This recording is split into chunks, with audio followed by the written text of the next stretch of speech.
Over the next 2 hours, a gift of time you are giving to yourself, we will uncover the most hopeful stories. Not stories of others, but the ones waiting to be written within you. The world has told you that the grand adventures are over, that the story has reached its final chapter. But we know better, don't we? We know that the most profound meaning isn't always found in the noise of building a life, but in the quiet wisdom of simply living it. Tonight, you will come to feel a deep and hopeful peace about the path ahead. You will understand that the golden years are not an epilogue, but a magnificent, sunlit room in the house of your life. A room you are only just beginning to explore. And as this new understanding blossoms within you, it will guide you gently, effortlessly, into the deepest and most restorative sleep. So now, let us prepare the ground for this journey. Find a quiet place where the world outside can fade away, a place where you feel held and secure. Turn off your phone. Let its silence be a promise to yourself. A promise of uninterrupted peace. Remove all distractions, anything that might pull your attention away from this sacred time. Lie down comfortably on your back, or if you prefer, sit with your back straight in a way that feels noble and relaxed. Let your hands rest gently by your sides or in your lap, palms facing up in a gesture of receiving.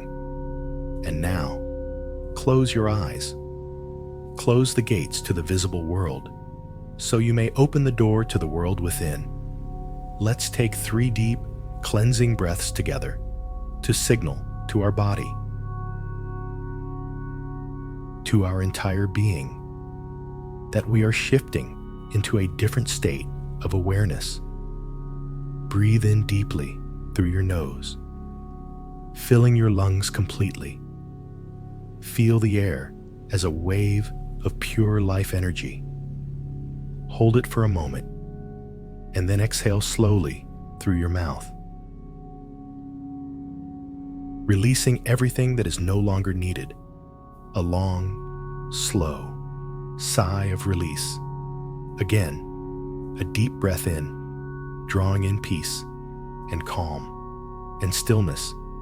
And as you breathe out, let go of the day's concerns. Watch them dissolve like mist in the morning sun.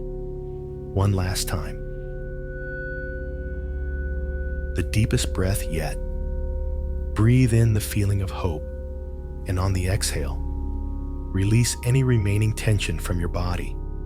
Feel your shoulders drop, your jaw soften, your whole body becoming heavier, safer, more still. Right now, in this moment, nothing can disturb you. Nothing is required of you. The next 2 hours belong only to you and to the quiet exploration of your own beautiful inner world. You are safe. You are protected. You are in a sanctuary of your own making. Listen. Listen to the quiet. Can you hear it? It's not an empty quiet, is it?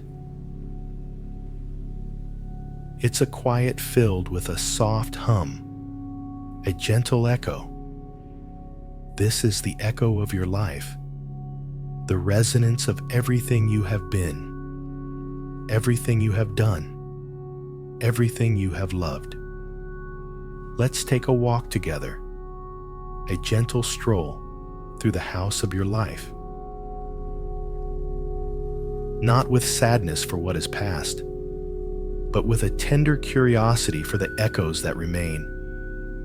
We stand at the front door, Imagine it, the solid wood, the familiar handle.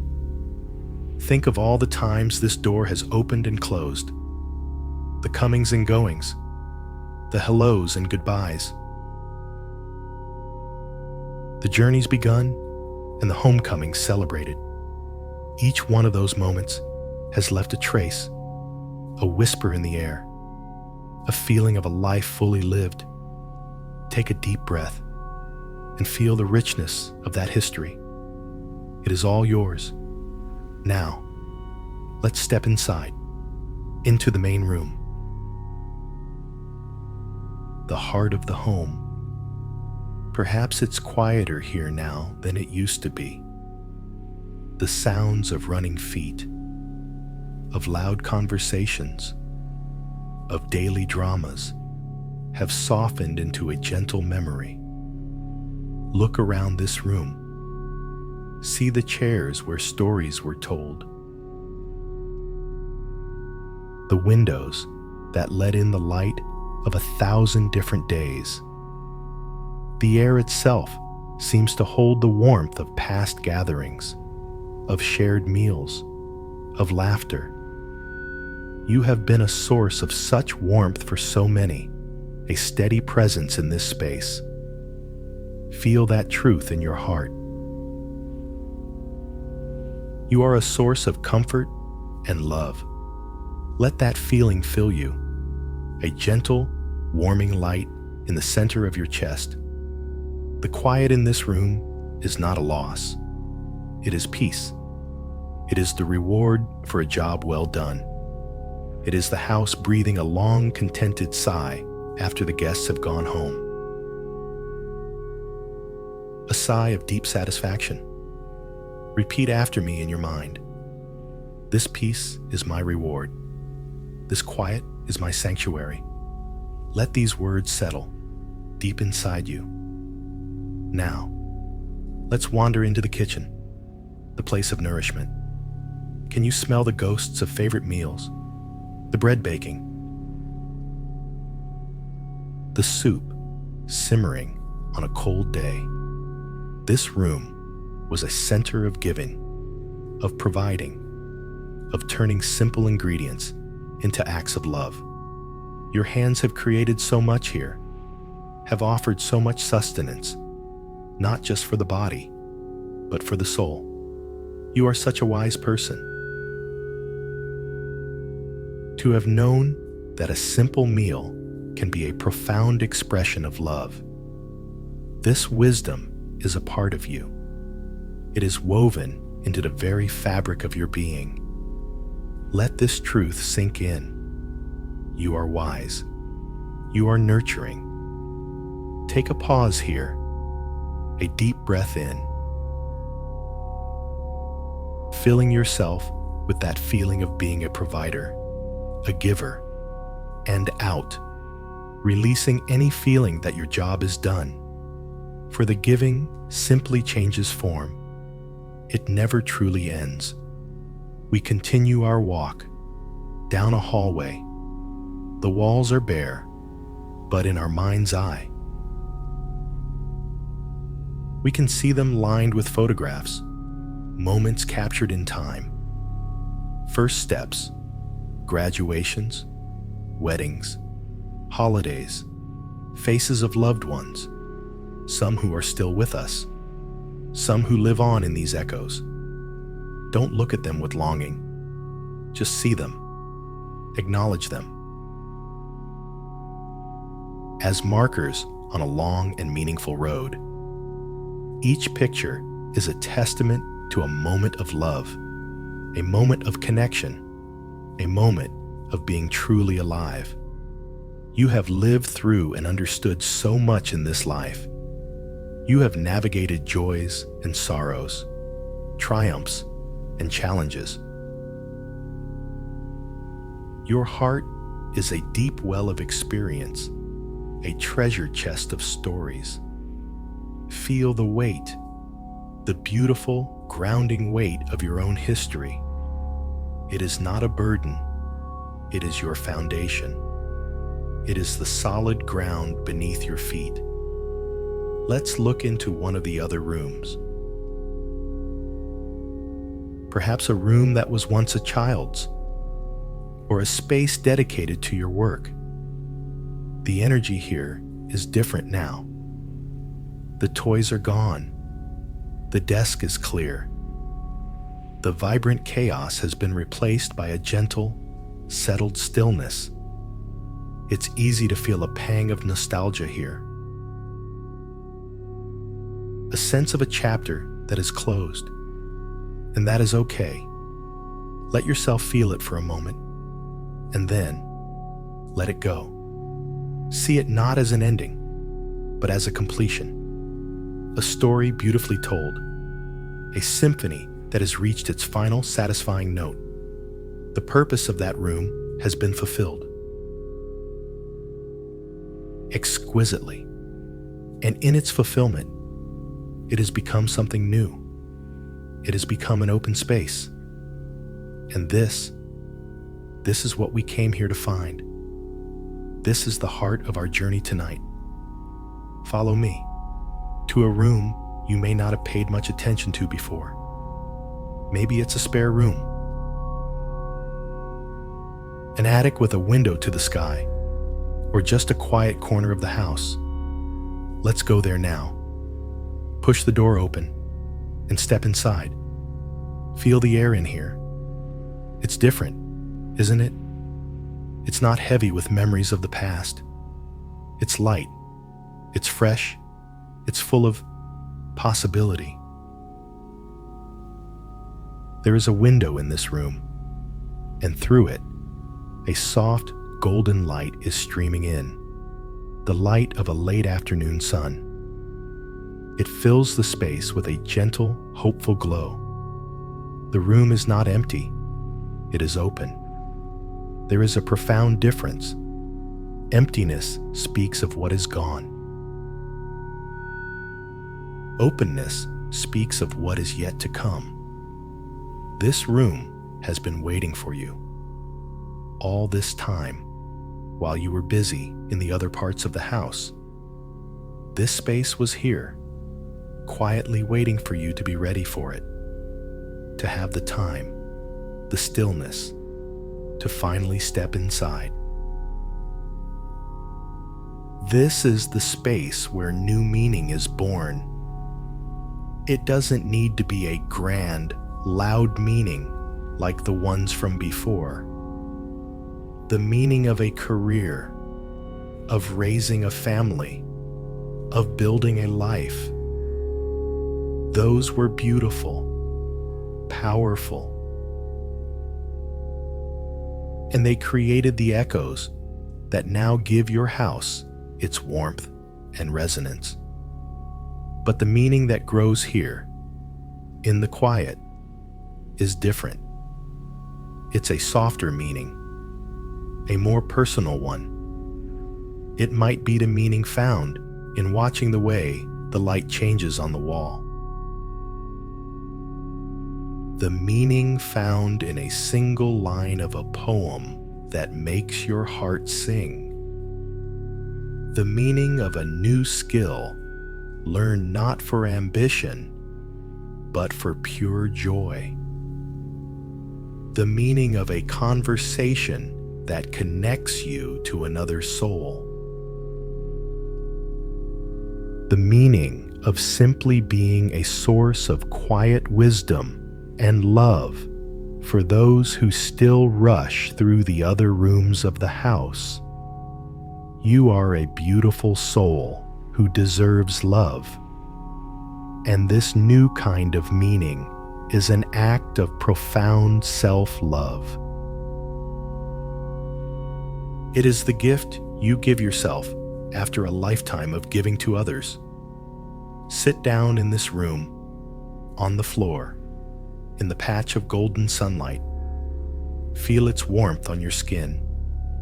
This is the warmth of your own life, your own energy, now being turned inward for your own nourishment.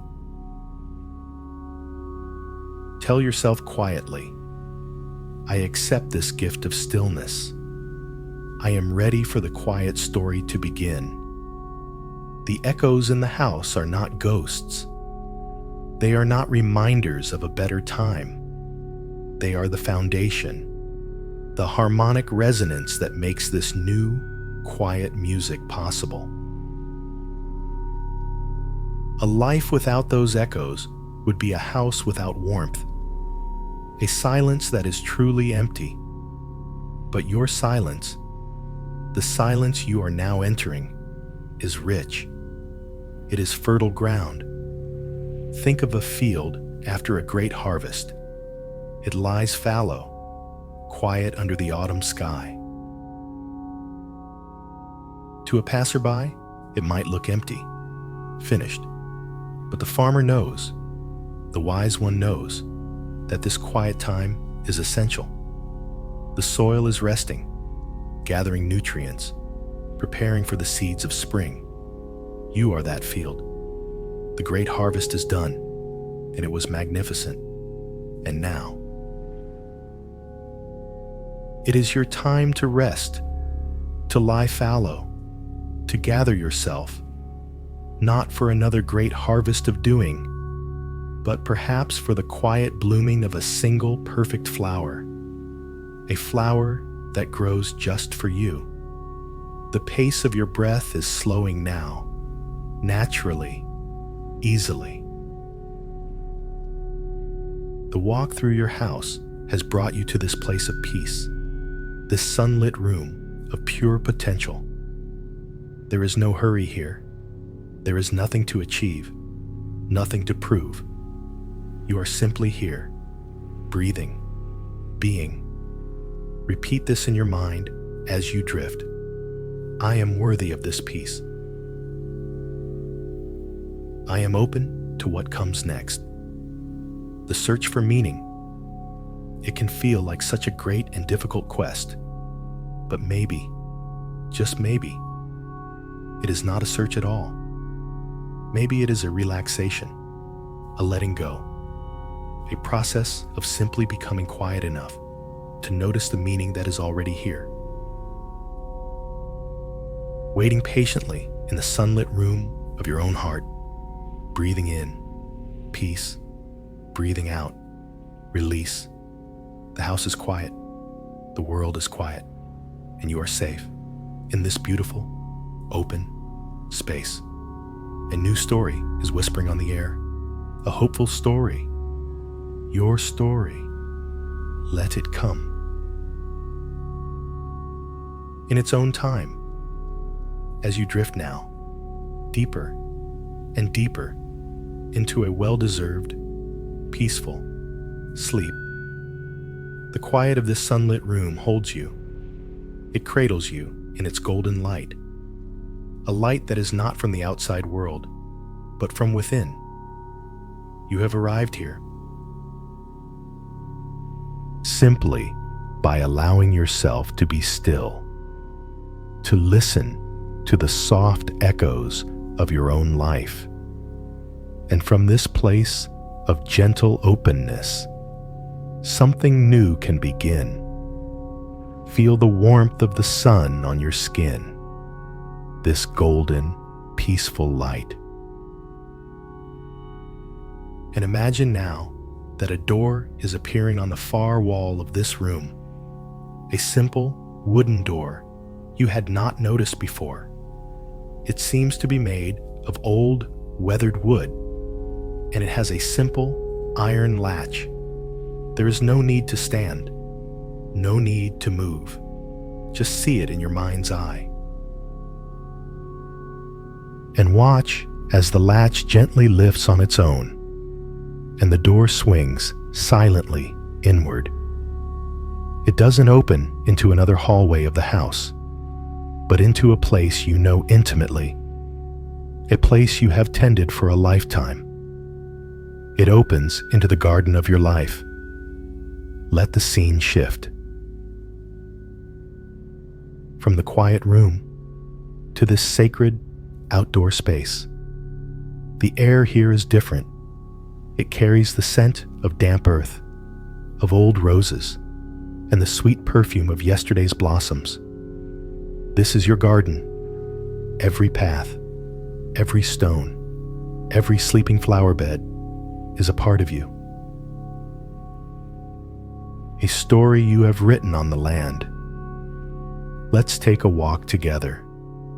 A slow, gentle walk through this garden of yesterday's flowers. We are standing on a path worn smooth by your own footsteps.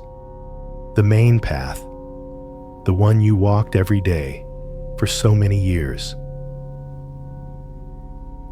This was the path of your primary role, your main purpose for a long season, perhaps the path of a parent, a partner, a professional, a caregiver. Feel the solid ground beneath your feet. This path is here because of your dedication, your consistency, your strength. You walked it in the bright sun of morning and the weary dark of night. You walked it with purpose, and you made it strong. You have lived through and understood so much in this life. Your perseverance is like the bedrock beneath this garden, unshakable and true. Let that feeling of your own strength, your own resilience, fill you now, a quiet, powerful certainty. Look to the side of the path, at the great trees that stand as sentinels in your garden. See them, a mighty oak, its branches thick with the memory of providing shelter. A weeping willow that holds the wisdom of sorrows gracefully weathered. A fruit tree that recalls the seasons of abundance, of giving your sweetness to others. These are your great achievements, your most significant roles. They have deep roots that go down into the earth, drawing strength from the very core of who you are. For a long time, you focused on these trees, on their growth, on their fruit, and you did it so beautifully. You are a master cultivator of life. You have provided shade and nourishment for so many. Take a moment to stand in the shade of these great trees of your own making and feel a deep sense of accomplishment, a quiet pride, not of the ego, but of the soul. A job well done, a life given in service and love. Now, let's turn our attention to the flower beds. The vibrant patches of color that line the paths. These are your relationships, your friendships, your passions, your moments of pure, unadulterated joy. See the roses of deep love, the sturdy sunflowers of lifelong friendships, the scattered wildflowers of unexpected delights. Perhaps, as you look now, their season of brilliant blooming has passed. The colors may be faded.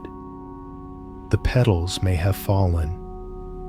It's autumn in the garden, or perhaps even the quiet stillness of early winter. It is easy for the heart to feel a little ache when looking at a flower that has finished its bloom. We can honor that feeling. It is the echo of beauty, the memory of vibrancy. But you are such a wise person. You know that a garden is not a static picture. It is a living thing, constantly changing, constantly cycling through seasons of growth and blooming and rest. This resting phase is not an end. It is a vital part of the cycle. Tell yourself quietly, I honor all the seasons of my garden. I honor the bloom, and I honor the rest. Let's do something now.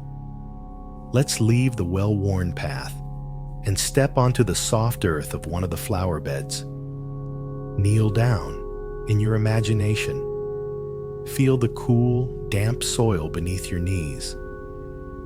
The air is rich with the smell of decay, but it is not a sad smell, is it? It's the smell of life returning to itself, the smell of transformation. Reach down with your hands and touch the earth.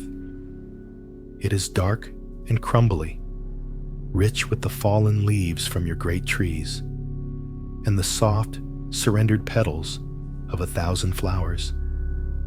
This is it. This is the secret we came here to uncover. This is not just dirt. This is the soil of yesterday's flowers. Everything you have ever done, every joy you have ever felt, every tear you have shed in this garden, every leaf that has fallen, every petal that has drifted to the ground. Nothing has been lost. Nothing has been wasted. It has all been slowly, patiently, miraculously turning into this incredibly rich, fertile, living soil. Take a pause here, a deep breath in. Breathe in the rich earthy scent of your own life's compost, and out, releasing the false idea that your best moments are behind you. Feel this soil in your hands. This dark earth is your wisdom, gathered from walking those paths for so many years. It is your resilience, forged in the storms that bent the branches of your trees. It is your compassion, born from watching your flowers wilt and knowing they would return. It is your love, the accumulated sweetness of every fruit you ever shared, every hug you ever gave, all of your experiences, the good, the difficult, the beautiful, the painful. They have not vanished. They have become your foundation. They have become this precious, nutrient-rich ground, a soil so fertile that it can grow things that the younger, thinner soil of your youth never could have supported. You are a beautiful soul who deserves love. And understanding this truth is an act of supreme self-love. It is looking at your entire life and saying, all of it was worthy, all of it was useful, all of it has brought me here, to this holy ground. Let your hands rest on this earth and feel its energy, its potential. It is quiet, but it is humming with life, humming with possibility. Repeat after me in your mind. My past is the rich soil for my future. All of my life has prepared me for what is to come. The world looks at a fallow garden and sees emptiness. It rushes to plant again, to force a new bloom, to make it look productive. But the wise gardener knows the quiet time is the most important time. It is the time of integration, the time when all the experiences of the year are absorbed back into the earth, making it stronger, deeper, and more capable than before. You do not need to strive for a new meaning. You do not need to search for a new purpose. Not right now. Right now, the only task is to rest, to lie upon this rich, dark earth of your own making, and to trust in its power. To trust that when the time is right, a new seed, a different kind of seed, will find its home here. Perhaps it will not be another giant tree that requires immense effort to grow. Perhaps it will be a rare and delicate orchid that could only bloom in the unique conditions of this very soil. Perhaps it will be a fragrant herb whose purpose is not to be seen, but to heal, to soothe, to add a subtle and beautiful fragrance to the air. You are worthy of all the best, and that includes the gift of rest, the gift of trust, the gift of allowing the next chapter to emerge from the richness of all that you are, without force, without struggle. Feel your body now, becoming heavy, sinking into the support of the bed beneath you. As if you are lying on the soft, rich earth of your own garden. Feel it holding you, supporting you completely. There is nothing you need to do, nowhere you need to go. You are held, you are safe, you are home. The seasons of your life have made you into this. A wise and beautiful soul, resting in a garden of your own creation, surrounded by the quiet promise of what is to come. Breathing in, I am grounded in my own wisdom. Breathing out, I am resting in my own peace. Let the garden fade gently as you drift. Letting the feeling of this rich, dark, fertile earth cradle you, hold you, and guide you into a deep, nourishing, and profoundly peaceful sleep. Sleep now. You have earned this rest. Sleep, sleep. You are resting, held by the rich, dark earth of your own life's garden. It is a profound rest, a quiet earned through seasons of growth and giving. Feel the deep peace that comes from this, from knowing that nothing has been lost, that everything you have ever been has become the fertile ground for who you are becoming. The scent of old roses and damp soil begins to fade, gently, softly, as the light in the garden softens, and your awareness is drawn back into the sunlit room in the house of your life, back to that quiet, open space that is just for you. You are here again. In this peaceful sanctuary, but something is different now. You carry the feeling of the garden within you, the groundedness of the soil, the wisdom of the resting flowers. And with this new sense of inner richness, you notice another door, one you had not seen before. Standing quietly ajar, it leads to a small, cozy room, a library, or perhaps just a study, a place of quiet contemplation. Let us enter together. There is no need to hurry. The room is filled with a soft, warm light coming from a single lamp. And the air is thick with the most wonderful smell. The smell of old paper and leather. The scent of sleeping stories and forgotten ideas. This is the library of your own heart. And the shelves are filled with books. Look at them. Rows upon rows of them. Some thick and heavy. Some slender and elegant. Some with plain covers. Some with beautiful illustrations. And the most curious thing is that you have not read any of them. Do not feel a pang of regret. That is not why we are here. There is no test, no expectation. You have lived through and understood so much in this life. Your days were filled with the vital work of the main house and the tending of the garden. There was no time for these books, and that is perfectly okay. They were not for that season of your life. These are not books of obligation. They are books of invitation.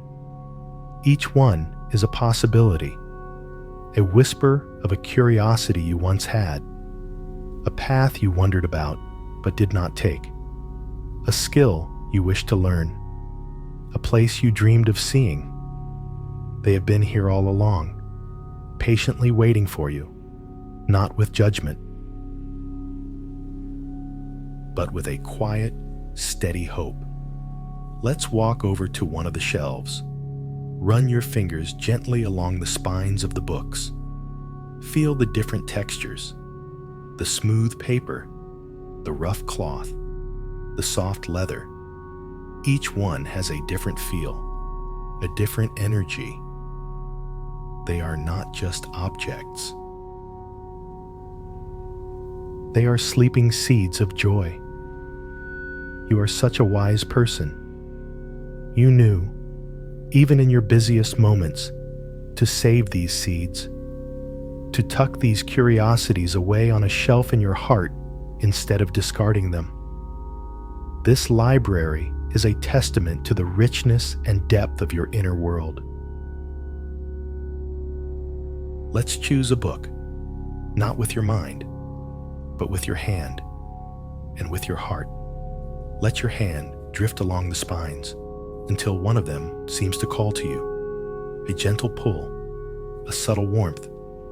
There, that one. Gently slide it from the shelf. Hold it in your hands. Feel its weight. It is not heavy with demand. It is substantial with promise. Look at the cover. Perhaps it has no words, only a color, a deep, calming blue like the twilight sky, or a vibrant, hopeful green like the first shoots of spring. What was this curiosity? This gentle whisper from your past? Was it a desire to paint, to see if your hands could translate the beauty of a sunset onto a canvas? Was it the pull of music, to learn to play a few simple chords on a guitar, to feel the vibration of the strings against your body? Perhaps it was a language you heard spoken once, a language that sounded like a song, and you thought for a moment, I would love to understand that song. Open the book. The pages are clean, crisp, and empty. There is no daunting text to master, no complex theory to learn. There is only the feeling, the pure essence of that forgotten dream. As you hold the book open, just allow yourself to feel what it would be like to dip a brush in color, to hear the sound of a single clear note you made yourself, to speak a single beautiful word in a new tongue. Take a pause here, a deep breath in, and imagine that you are breathing in the very essence of this book, this possibility, and out, releasing the voice that says, it's too late, or I wouldn't be any good at it. Those voices belong to the busy world outside. They have no place here in this sacred library. Repeat after me in your mind. I give myself permission to be curious. I am worthy of exploring my own joy. Let these words sink into the rich soil of your being, the soil we discovered in the garden. This is the nourishment those sleeping seeds need. permission and joy. Place this book back on the shelf, gently, lovingly. You have not made a commitment. You have simply made a connection. You have reawakened a gentle friendship with a part of yourself you had long set aside. Let's choose another one, a different one. This one is very old. The cover is worn and soft. It smells of dust and distant lands.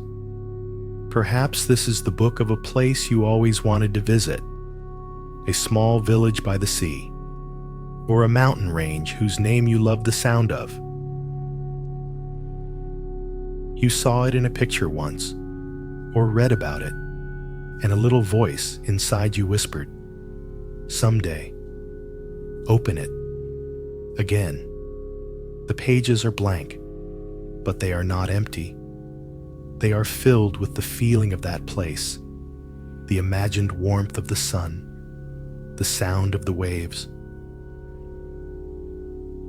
the crisp, clean air of the mountains. You do not need to pack a bag or buy a ticket to experience the essence of this dream. You can travel there right now, just by holding this book, just by allowing the feeling of it to fill you. You are a beautiful soul who deserves love. And honoring these quiet, secret dreams is a way of showing love to the deepest parts of you. It is saying to your own heart, "I see you. I hear you. Your dreams matter, even the quietest ones." So many of these books, so many lives you could have lived. And yet you chose the one you did, a life of purpose and meaning and connection. And because of that life, you now have this, a library filled with treasures, a collection of alternative selves waiting to be met, not with regret for the path not taken, but with gentle curiosity for the feelings they hold. What else is on these shelves? A book on astronomy, holding the silent awe of a starry night. A book of poetry, holding the perfect word for an unspeakable feeling. A book about your own family history, holding the stories of those who came before you. A book on gardening, not for the harvest, but for the simple pleasure of putting your hands in the dirt. This is not a to-do list. This is a to-be list, a list of feelings to explore, a list of ways to be in the world that are just for you, not for anyone else. You have lived through and understood so much in this life, and now you are entering a time of exquisite freedom. The freedom to simply browse, to pick up a book, feel its essence, and put it back without any pressure, knowing it will be there for you tomorrow. Tell yourself quietly, "My interests are worthy of my attention. My curiosity is my guide." As you stand in this quiet, softly lit library, a profound sense of peace begins to settle over you. The quiet echoes from the main house, the rich soil from the garden, and the sleeping invitations in these books, they are all beginning to weave together, creating a tapestry of your life that is richer, deeper, and more full of possibility than you ever imagined. There is no emptiness here. There is only richness. There is no ending. There is only a quiet, gentle, and very beautiful new beginning. The light from the lamp seems to get softer, warmer.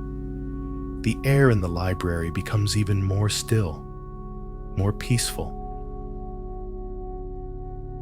Your breath is slow and deep. Your body is heavy and relaxed. It is time to leave the library for now, knowing you can return whenever you wish, simply by closing your eyes and turning your attention inward. The books are safe. They are waiting. Let the image of the library fade. And find yourself, once again, resting, simply resting, but with a new feeling inside. A gentle, hopeful curiosity, a quiet excitement for the pages you might one day turn. This feeling is the perfect lullaby, a soft whisper of promise that will carry you now into a deep and wonderfully restorative sleep. Breathing in, quiet promise. Breathing out, deep peace. Sleep now. Sleep. Sleep. You are resting in a place of quiet promise. The scent of old books and sleeping stories lingers in your awareness. A gentle reminder of the rich inner world you hold. The many paths of joy that are always there, waiting for you. Your breath is slow and even. Your body is heavy and at peace. And as you drift in this comfortable stillness, a new sound begins to emerge from the quiet. A soft, rhythmic sound. A gentle, steady murmur. It is the sound of flowing water. Your awareness shifts, easily, effortlessly. The cozy library fades, and you find yourself standing on the soft, mossy bank of a wide, slowly moving river. The sun is low in the sky, casting a long, golden path upon the water's surface. The air is clean and cool, and the only sound is the river's timeless song. This river has been flowing long before you arrived, and it will continue to flow long after you have gone. It does not hurry. It does not worry. It simply flows. It carries what it is given. A fallen leaf, a speck of dust from the mountains, the reflection of the passing clouds, and it moves ever onward toward the great, peaceful sea. This river is the flow of your life, the constant, steady passage of time. It flows through you and around you, always moving, always cleansing, always new in every moment. Take a deep breath of this clean river air, and as you exhale, feel yourself becoming as steady and as calm as this ancient stream. Look around you, here on the riverbank.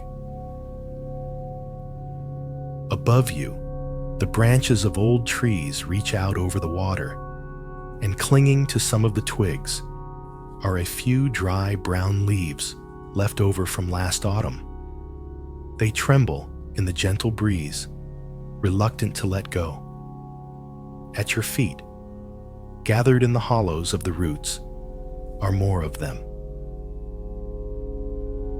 Curled and brittle, these are the old leaves, the regrets, the worries, the what-ifs, the lingering hurts, and the quiet sadnesses that you have carried for so long. They are not heavy stones. They are not great burdens. They are just this, dry leaves. Their season is over. And they are clinging on out of old habit. You have such a strong heart to have held onto these for so long without even realizing it. You carried them with grace, but their weight, however small, has been a subtle drain on your energy. a quiet background noise that has kept you from feeling completely at peace. Let us do something gentle now, something easy. Reach down and pick up one of these dry leaves from the ground. Feel it in your hand.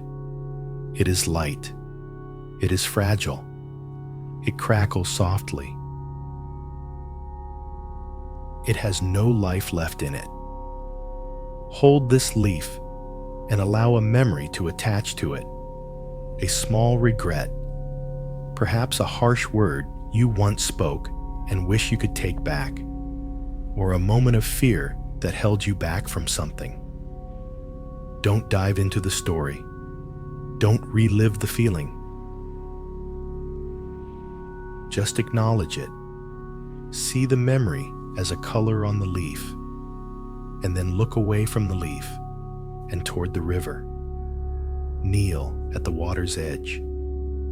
Feel the cool moss beneath you. See the golden light dancing on the surface. The river is not judging you or your leaf. It is simply flowing. It is simply here. Now, open your hand and gently place the leaf on the water and watch. At first, it may sit there, close to the bank, but then the gentle, insistent current catches it. It begins to turn slowly, and then it starts to drift.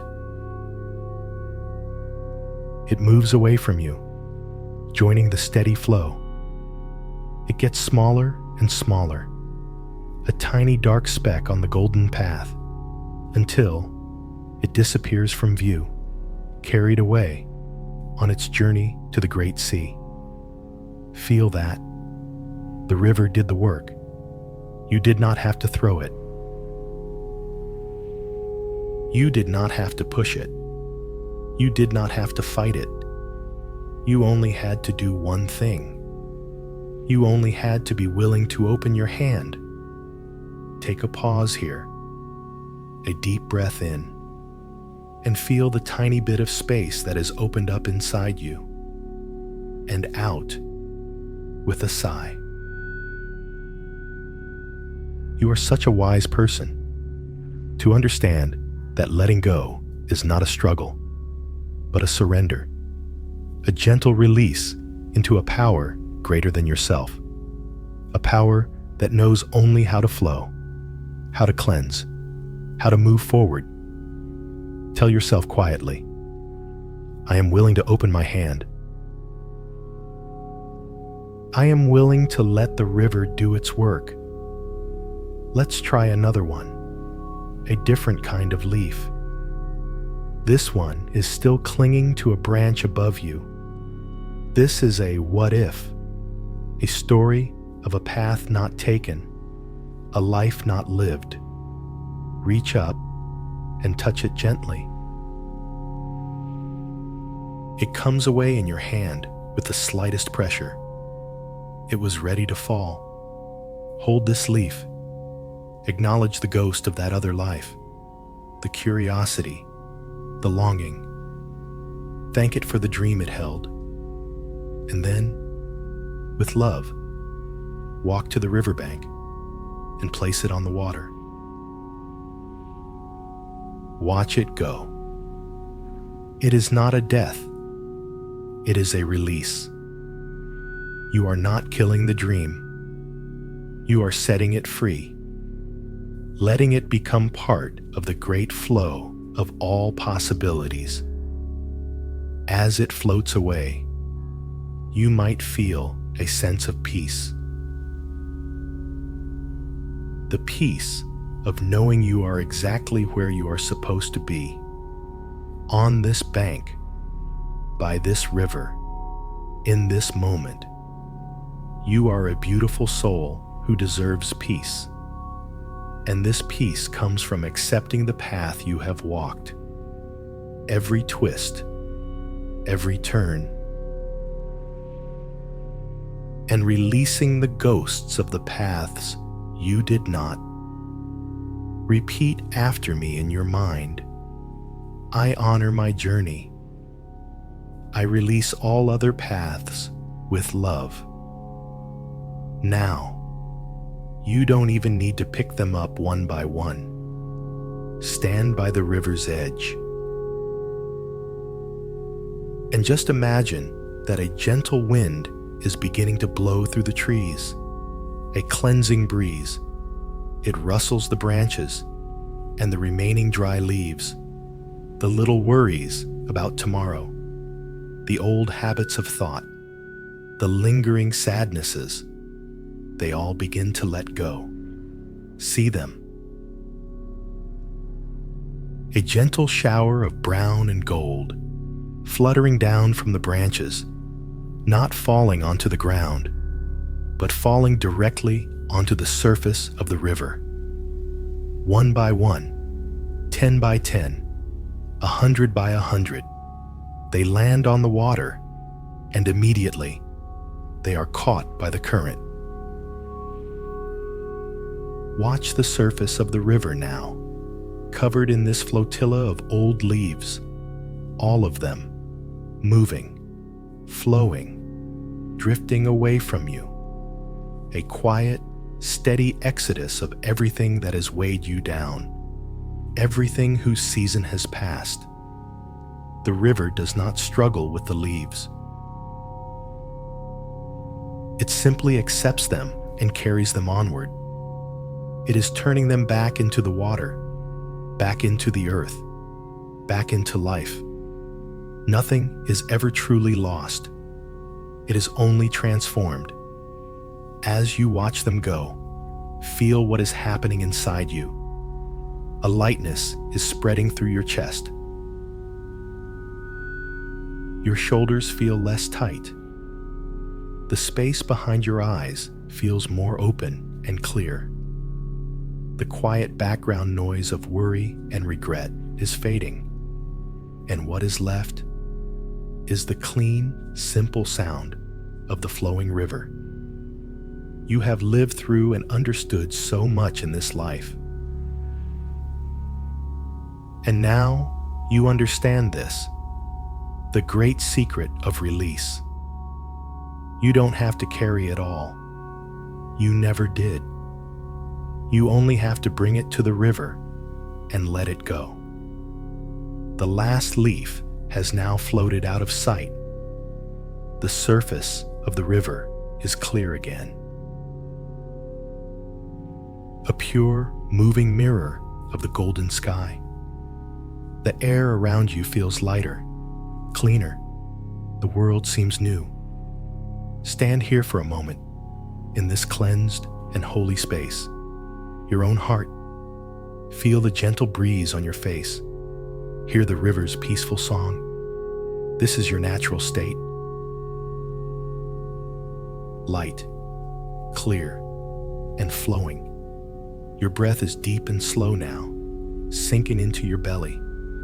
The rhythm of your breathing and the rhythm of the river are becoming one, a slow, steady, peaceful pulse. The sound of the water is a lullaby, washing away any final traces of tension. Washing you clean, making you new. Let this sound carry you now, as you lie here, safe and resting.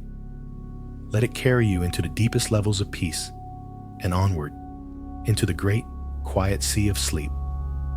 Breathing in, I am light.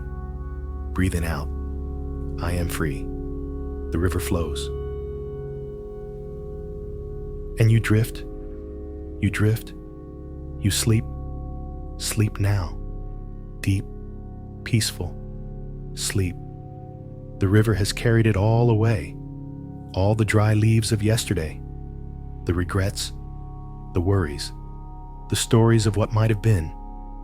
They have all dissolved into the great, flowing current of life. And you are left here on the quiet bank, feeling a lightness you may not have felt in a very long time. A clean swept feeling, a peaceful emptiness. Let the sound of the river fade now, like a distant lullaby, and let your awareness float gently upward. Rise up from the mossy bank, drift above the trees, higher and higher, until you are floating in a vast open space. You are in the sky just before dawn, a deep, velvety indigo, soft and silent. Below you, the world is sleeping, and here, in this immense quiet, you are simply floating. Look around you. There is nothing here but space, boundless, beautiful, open space. For a lifetime, you were so many things. You were a name, a role, a relationship, a job title. You were a mother, a father, a partner, a child, a leader, a helper, a provider, a friend. You wore these identities like heavy, beautiful coats. Coats that kept you warm. Coats that gave you a shape, a purpose. But the river washed them clean, and in their place, there is this beautiful, peaceful nothingness. This is the gift of being no one. Do not be afraid of this phrase. It is not an erasure. It is a liberation. Being no one does not mean you are worthless. It means you are limitless. For a moment, just for this moment, you are not defined by anything you have done or anything you have been to others. You are simply you, pure, essential, and free. You are so brave to stand in this openness. Many people rush to fill this space immediately, to find a new coat, a new name, a new role, because the vastness feels unfamiliar. But you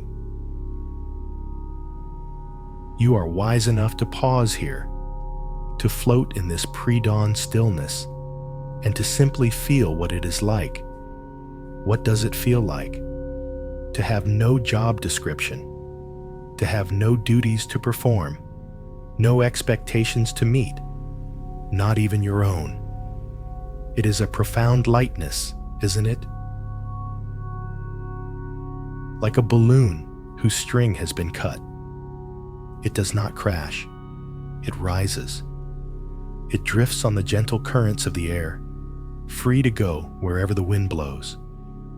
For so long, you were the sturdy anchor, holding everything and everyone in place.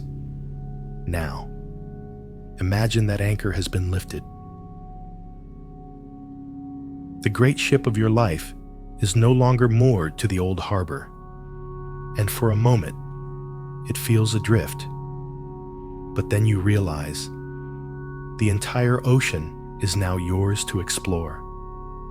Repeat after me in your mind. I am more than my roles.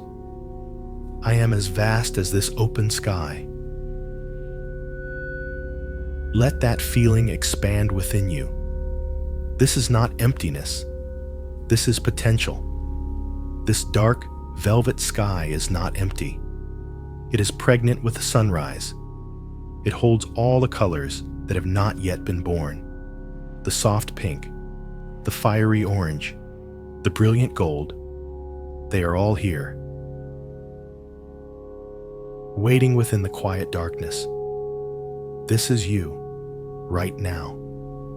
You are not an empty house. You are an open sky, holding all the beautiful possibilities for the dawn that is to come. Take a pause here. A deep breath in. Breathe in the cool, clear air of this high, open space. And out with a long sigh, releasing the last, lingering habit of needing to be someone. Think of who you were in your most important roles. You were a source of love, a wellspring of support, a beacon of strength. These qualities, they were never the coats you wore. They were always the light that shone from within you. The role of mother did not create your love. Your love filled the role of mother. The role of leader did not create your strength. Your strength filled the role of leader. The coats have been shed, but the light, your light, remains. In fact, without the coat to contain it, your light can now shine in all directions, softly, gently, illuminating everything, without any agenda at all. You are a beautiful soul who deserves this freedom, the freedom to simply shine, without needing your light to be for anything or anyone in particular. Tell yourself quietly, my light is my own. I allow it to shine freely. This state of being no one is the most creative space there is. When you are not busy defending an old identity or striving to build a new one, you become a perfect listener. You can finally hear the subtle whispers of your own heart, the whispers we uncovered in the library of your unread books. When you are someone, you listen with a purpose, with a filter. You listen as a parent, or a boss, or a friend. But when you are no one, you listen with your whole being, with pure, open curiosity. You can finally hear the song of a bird, as if for the first time. You can finally feel the warmth of the sun on your skin without thinking of what you should be doing. You can finally taste your food and truly savor it. This is not a passive state. It is a state of deep and profound connection to life itself, a connection that was often obscured by the demands of your many roles. You have lived through and understood so much in this life. But perhaps this is a new understanding, that your greatest gift to the world now is not what you do, but how you are. Your peaceful presence, your open heart, your quiet wisdom. This is a gift of immeasurable value. Feel yourself floating in this endless, peaceful sky. The first hint of light is beginning to appear on the horizon, a soft, pale line. It is not a demanding light. It is not a call to action. It is just a gentle promise, a reminder that a new day, a new way of being, is beginning.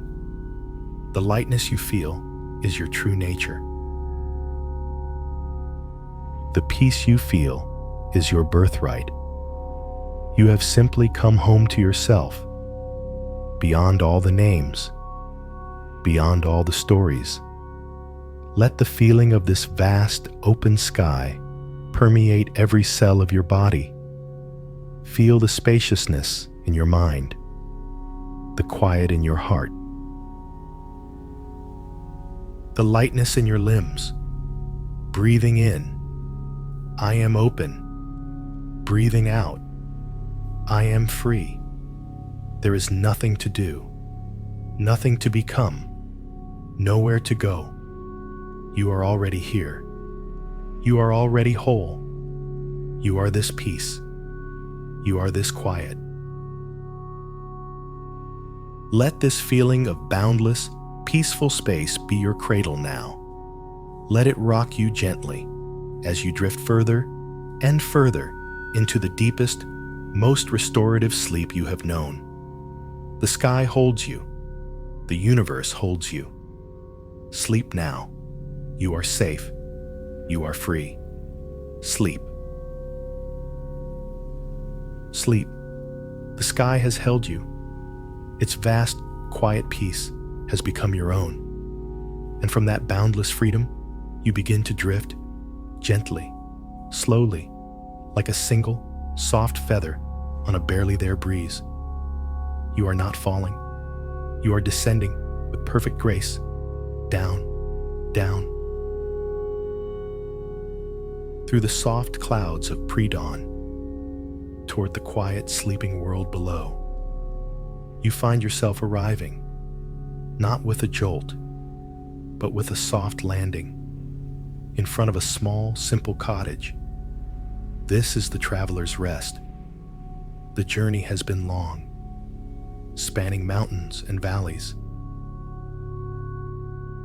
seasons of sun and ice, and you have arrived. This is a place of deep peace, a place to finally set down your bag. Look at the bag beside you.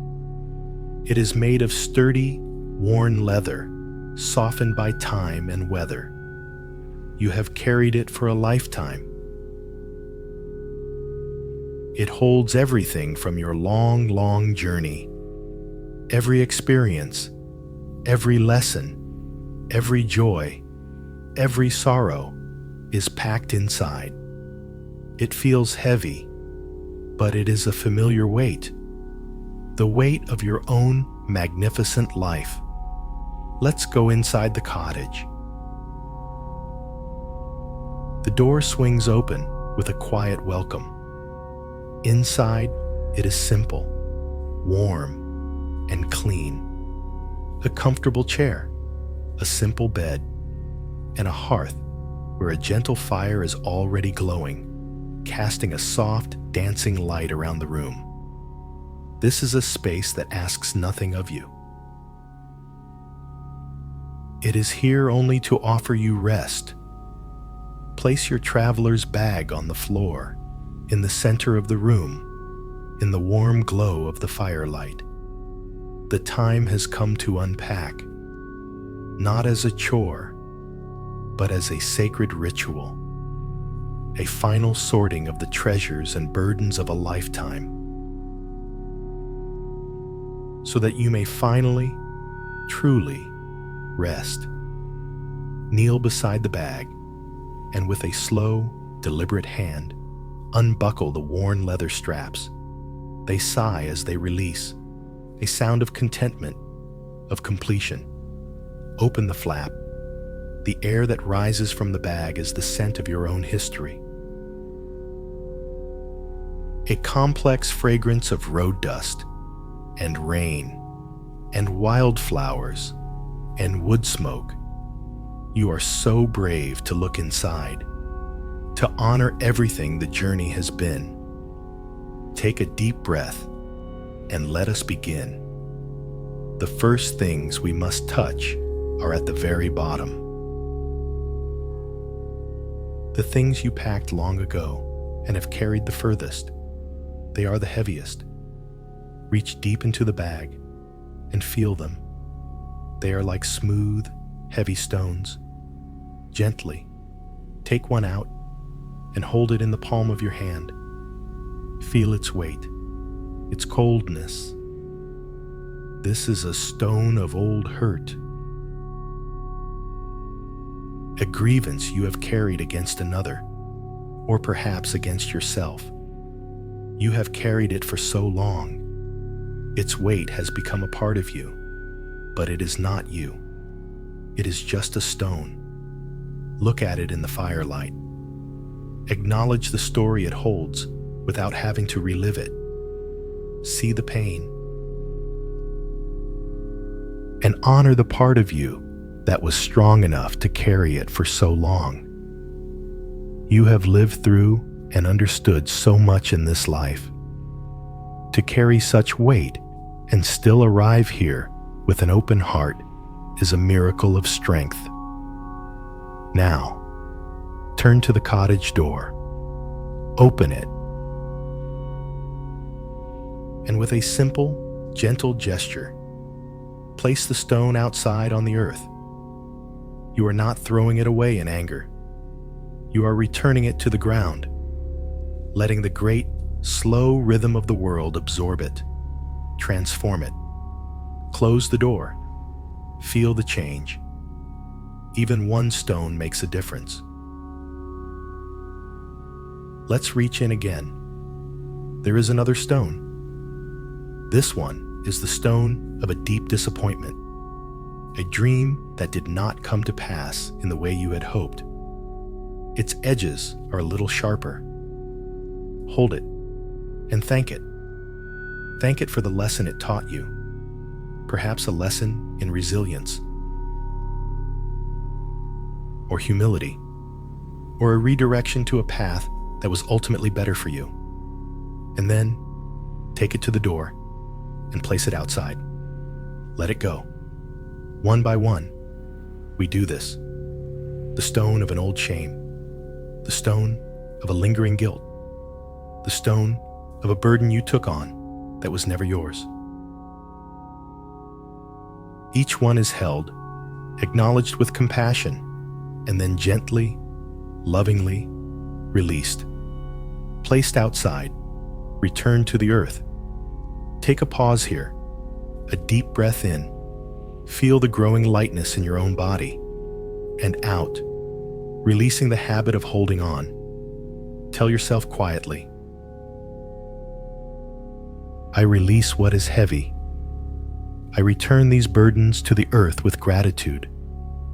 Now, the bag is already so much lighter. We can see the next layer. These are your tools, the things you use to navigate the world, to build your life, to survive the journey. Look at them. A collection of well-used instruments. Here is a sharp axe. This was the tool of your ambition. You used it to clear your path, to make your way in the world. It served you well, but feel its edge now. It is still sharp, and you no longer need to clear a path.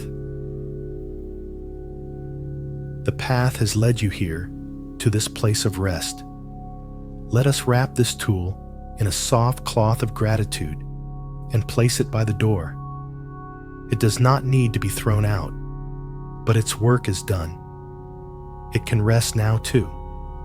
And here, a tangled coil of rope. This was the tool of worry. You used it to try and tie down the future, to control outcomes, to keep things from falling apart. Look at all the knots of anxiety, of planning, of trying to hold it all together. You are such a wise person. You know now that the future cannot be tied down. It must be met with open hands. Let us take this rope and spend a moment gently, patiently, undoing the knots until it is just a simple length of cord, and we will set it aside, its tension released. But what is this tool? This one is a beautiful trowel, small, sturdy. This is the tool of patience, the one you used in your garden to tend to small things, to nurture slow growth. This tool is still needed. Let us polish it with a soft cloth and place it on the mantelpiece above the fire, a place of honor, and this, a magnifying glass. The tool of curiosity, of seeing the beauty in small details. This one is precious. Let's place it beside the trowel. We continue to sort. The heavy armor of self-defense. We can set that aside. The well-worn compass of integrity. We will keep that always. The sharp needles of criticism. We have no more use for those. The soft blanket of compassion. That is essential. Let's unfold it and place it on the chair, ready for use at any moment. You are sorting through the habits of a lifetime and choosing with great wisdom what to carry forward into this new, quieter season. You are not your tools. You are the wise artisan who used them. Now, we have reached the softest layer of the bag. Here are the mementos, the souvenirs, the treasures of the heart. Reach in, and your fingers touch something smooth and delicate, a seashell, worn almost translucent by the sea. It represents a single, perfect day of joy, a memory of laughter and sunshine. Hold it to your ear. You can almost hear the echo of that happiness. This is not a memory to cling to with sadness for its passing. It is a beautiful jewel that has become part of you. Place it on the windowsill, where the morning light can shine through it. And here, a small, pressed flower from a friendship that nourished you deeply. Its color has faded, but its form, its delicate beauty, remains. It is a reminder of love given and received. Here is a bundle of old letters, tied with a faded ribbon. The ink may be hard to read, but you can feel the love that was poured into them. You are a beautiful soul who deserves love, and your life has been filled with it. These souvenirs are the proof. The bag is not just full of heavy stones. It is bursting with these treasures of connection. One by one, we take them out. A child's drawing, a ticket from a journey, a photograph of a beloved smile. We don't need to build a shrine. We simply acknowledge each one, feel the warmth it brings to our heart, and then find a place for it in this quiet cottage, making the simple room into a home, a museum of a life well lived and well loved. Repeat after me in your mind.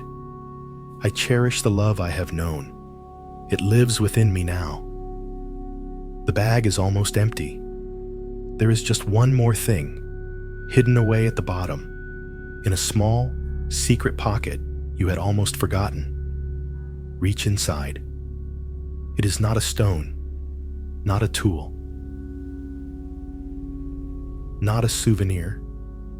It is a seed, just one, small, perfect seed.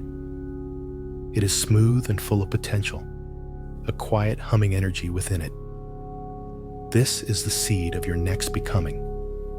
It holds the essence of the unread books in your library, the spark of a new curiosity, the promise of a quiet, gentle joy that is just for you. It is the seed of the painter, the musician, the poet, the stargazer. You are worthy of all the best, and this includes the future that is still waiting to bloom within you. We will not plant this seed tonight. Tonight is for rest, but we will honor it. Let us find a small clay pot on the mantelpiece. Fill it with some of the rich soil from the garden of yesterday's flowers, and place this single, precious seed on top.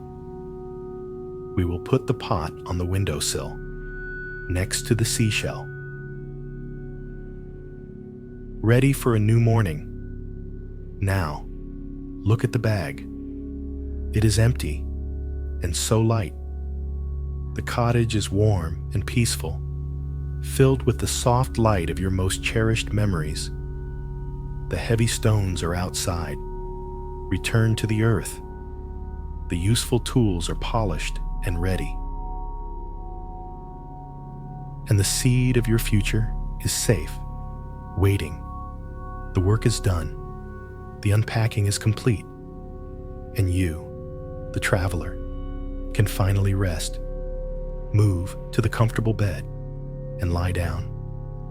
Feel the softness of the mattress beneath you, the warmth of the blankets. The fire crackles softly, the only sound in the deep, peaceful quiet. Your body is light. Your mind is clear. Your heart is at peace. You have made sense of the journey. You have honored it all, and you have made space for rest and for a new beginning. Let the gentle firelight dance on your closed eyelids as you drift now into the most profound and deeply earned sleep, breathing in peace, breathing out release. Sleep now, traveler. Rest, rest. You are resting deeply. The traveler has come home. The cottage is warm. The fire has settled into soft, glowing embers, and your heart is quiet. Your body is light, unburdened, resting in a peace that has been earned and finally accepted.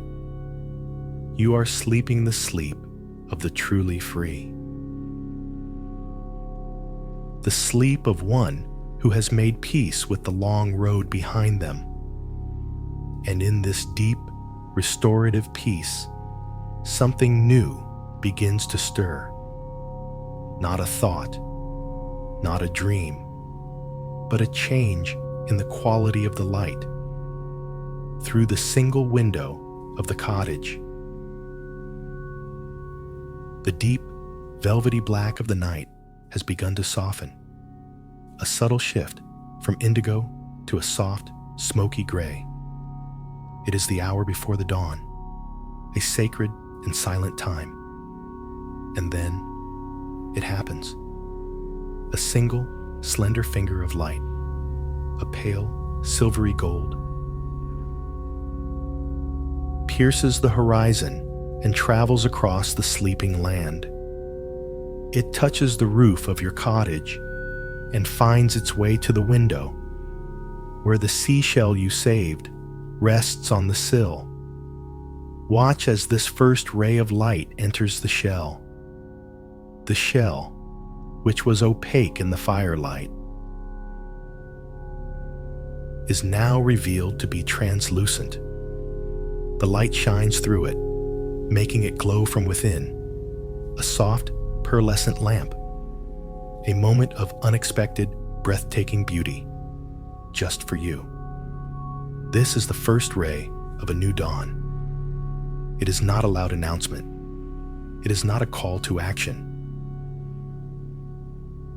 It is a whisper, a gentle touch, a quiet revelation of the beauty that was already there, waiting for the light. The ray of light moves on.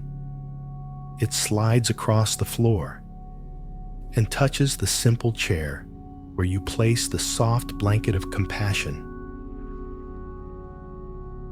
The light illuminates the texture of the wool, the intricate weave, making it seem like the most precious fabric in the world. And then the light finds the mantelpiece. It rests upon the trowel of patience, making the worn metal gleam softly. It shines upon the magnifying glass of curiosity, which catches the light and fractures it, casting a tiny, brilliant rainbow onto the cottage wall, a fleeting, magical secret, just for you. You have been so focused on the big things, the great trees in the garden, the heavy stones in your bag, that perhaps you forgot to notice the tiny rainbows, but they were always there, waiting. You are so wonderfully perceptive. You have the capacity to see the profound beauty in the smallest of things. Let yourself feel the truth of this. Let it settle in your heart. The ray of light continues its slow journey across the room, and finally, It comes to rest upon the small clay pot on the windowsill, the pot that holds the rich soil of your life and the single precious seed of your future. The light does not make the seed sprout. It is not that kind of magic. The light simply warms the soil. It is a promise, a gentle encouragement, a message to the seed that the world is safe, that the time for rest is deep and good, and that a new season will come. In its own perfect time, this first ray of light, this is the new meaning we have been seeking. It is not a grand, new purpose that arrives like a thunderclap.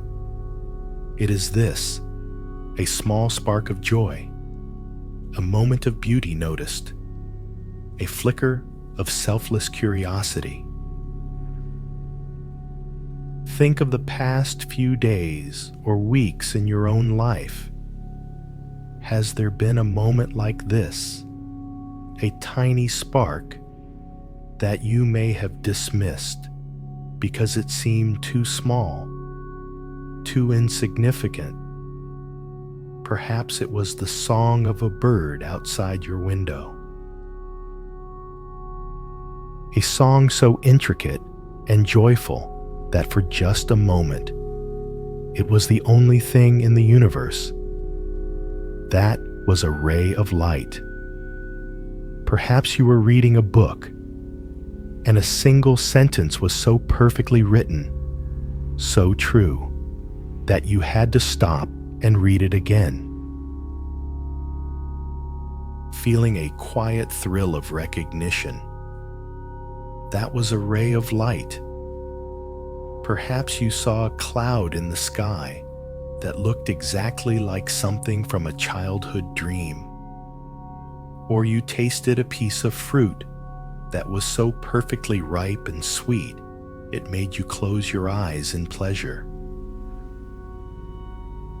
Or you felt a sudden, inexplicable desire to listen to a piece of music you hadn't heard in 30 years. These are the sparks. These are the first rays of your new dawn. For so long, you trained your mind to look for the big things, the goals, the achievements, the problems to be solved. And now, we are gently retraining it, teaching it to notice the tiny rainbows, the glowing shells, the unexpected bird songs. Let's practice this now, together. Take a pause here, a deep breath in, and as you breathe out, let go of the need to find something big. Just rest here in the quiet, and let a memory of a small recent joy come to you. It does not need to be important, just something that brought a flicker of warmth, a tiny smile to your face. Maybe it was the warmth of a sunbeam on your hand, the purr of a cat, the funny shape of a vegetable. Hold that small memory in your mind. Don't analyze it. Don't ask what it means. Just feel it again.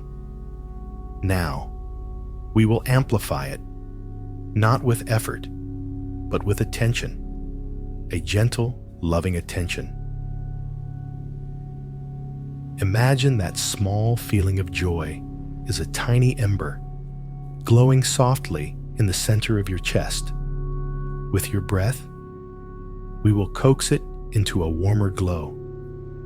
Breathe in gently and imagine your breath is a soft breeze, fanning that tiny ember. And as you breathe out, imagine the warmth of that ember spreading just a little from your chest into your shoulders, down into your arms. Again, a gentle breath in, fanning the ember of that small joy.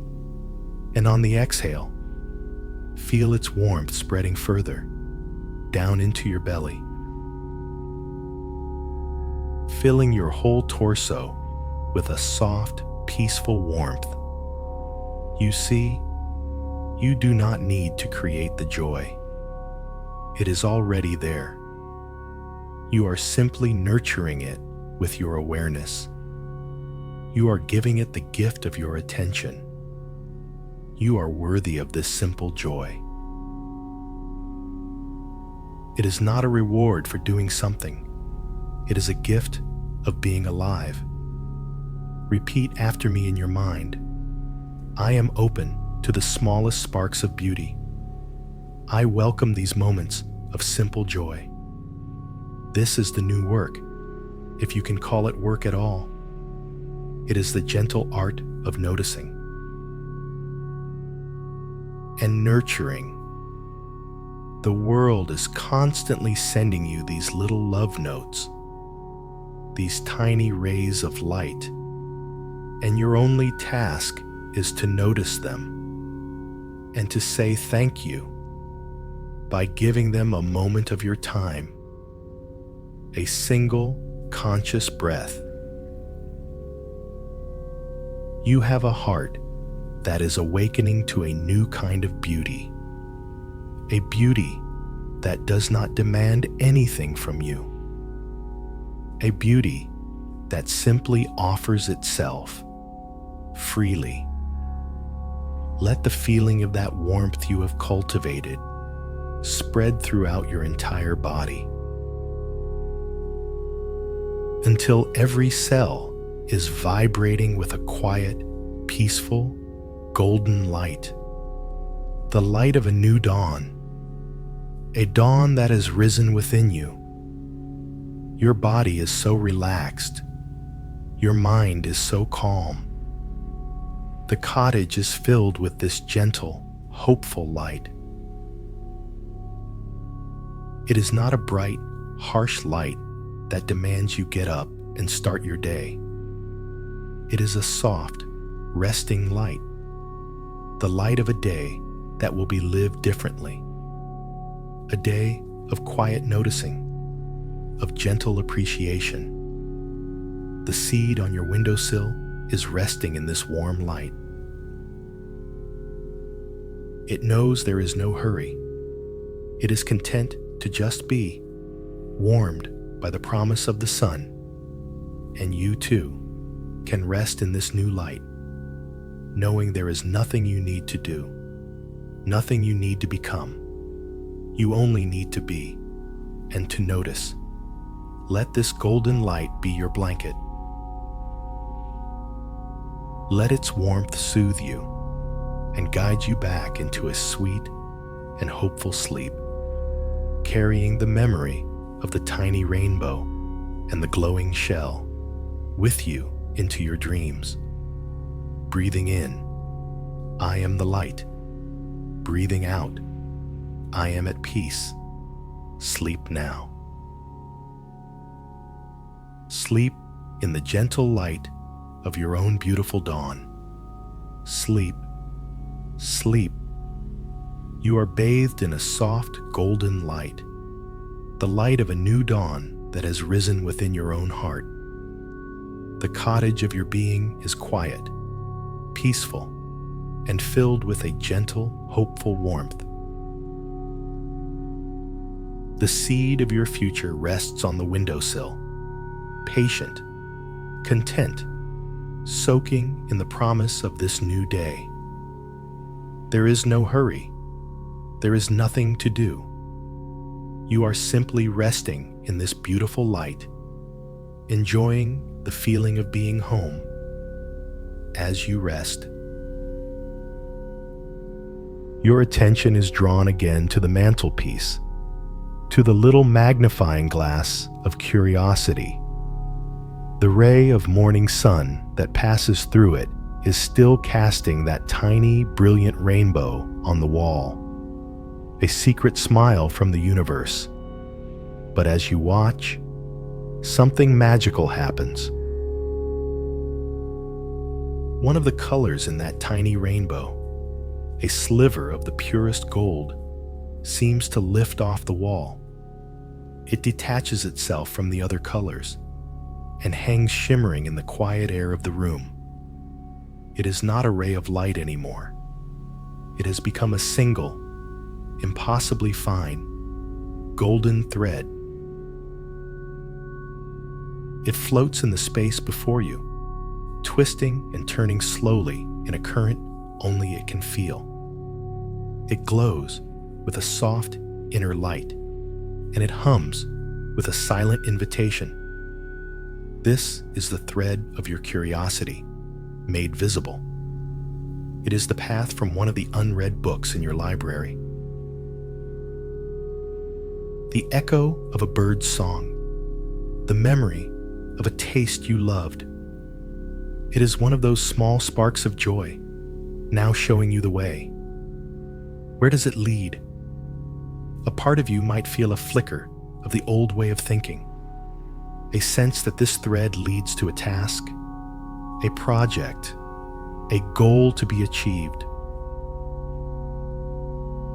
A part of you might feel a familiar hesitation, the voice that says, "But I don't know how," or "I won't be any good at it," or "What's the point if it doesn't lead to something useful?" Let those voices be like clouds passing in the sky. Acknowledge them and let them drift away. You have lived through and understood so much in this life. You know that the most profound journeys do not always have a destination. You are a beautiful soul who deserves to play, to explore without a map, to follow a path just for the sheer beauty of the path itself. So now, without getting up, just in your imagination, reach out your hand, slowly, gently, and touch this golden thread.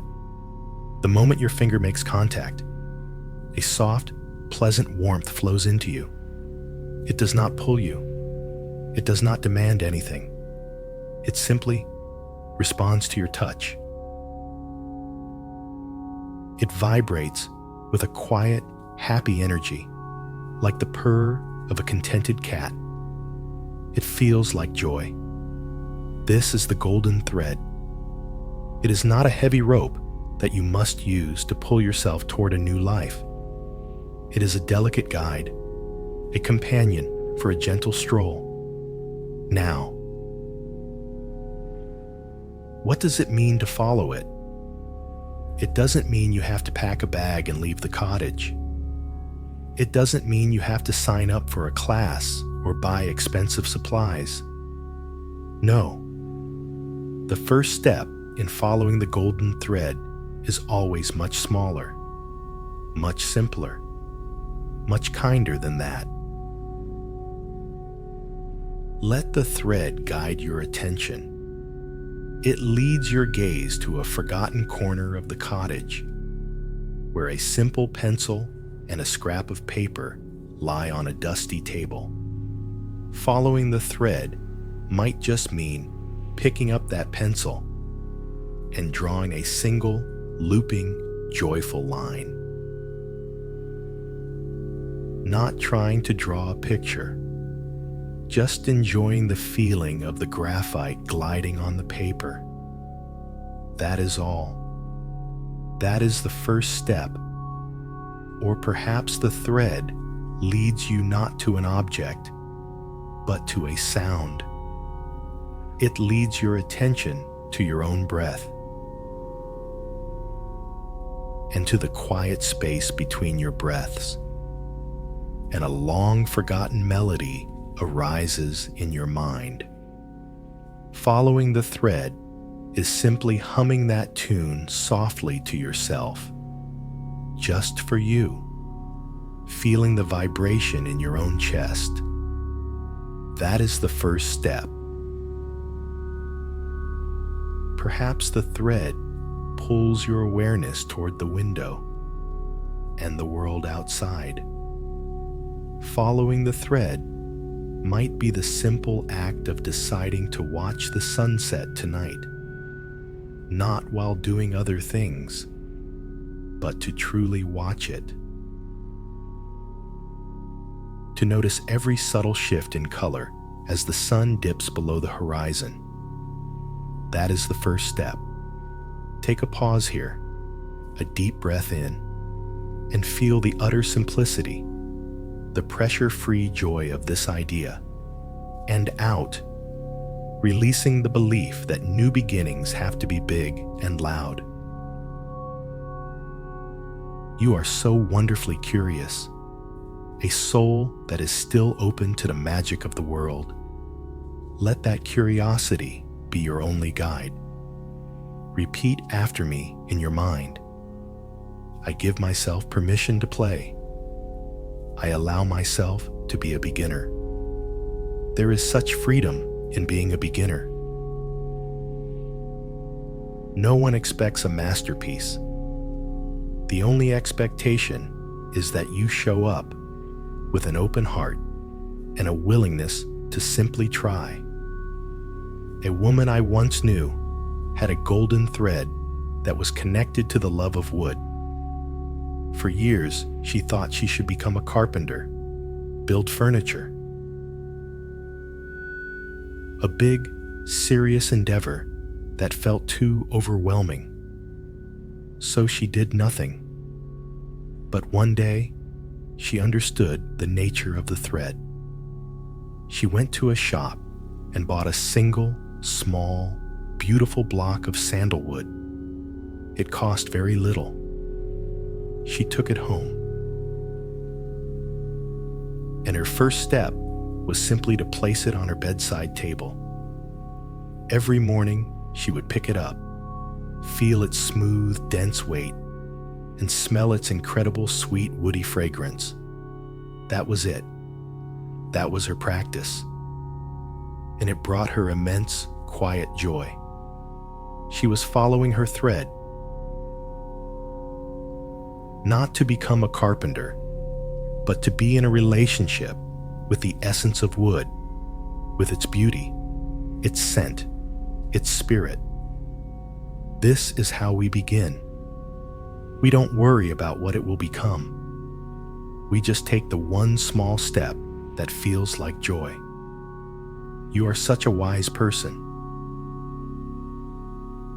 To know that the smallest things, a block of wood, a single hummed note, a looping line on a piece of paper, can hold the entire universe. Tell yourself quietly, my small steps are joyful. My joy is my guide. And where does the golden thread lead you now? After this first gentle step, it does not lead you onward to the next step and the next. Not tonight. Tonight, the thread of light leads you back to yourself. It coils itself gently in the palm of your hand, a warm, glowing ball of quiet, happy energy. And it leads you to sink even more deeply into the comfortable bed, into the profound peace of this traveler's rest. The purpose of the thread was not to start a new project. The purpose was to reintroduce you to the feeling of your own joyful curiosity. To remind you that it is always there, a warm, glowing, golden light within you. Feel the warmth from the coiled thread in your palm, and imagine that warmth spreading up your arm, into your shoulder, filling your chest. It is the warmth of pure potential. The warmth of a promise to yourself that tomorrow you might take another small, joyful step, or you might not. And either way is perfectly all right. The pressure is gone. The need to achieve is gone. All that is left is this soft, golden glow. A feeling of gentle, hopeful anticipation.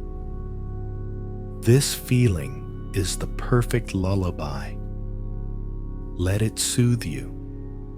Let it calm every last corner of your mind. Let it carry you now into a sleep that is deep and trusting,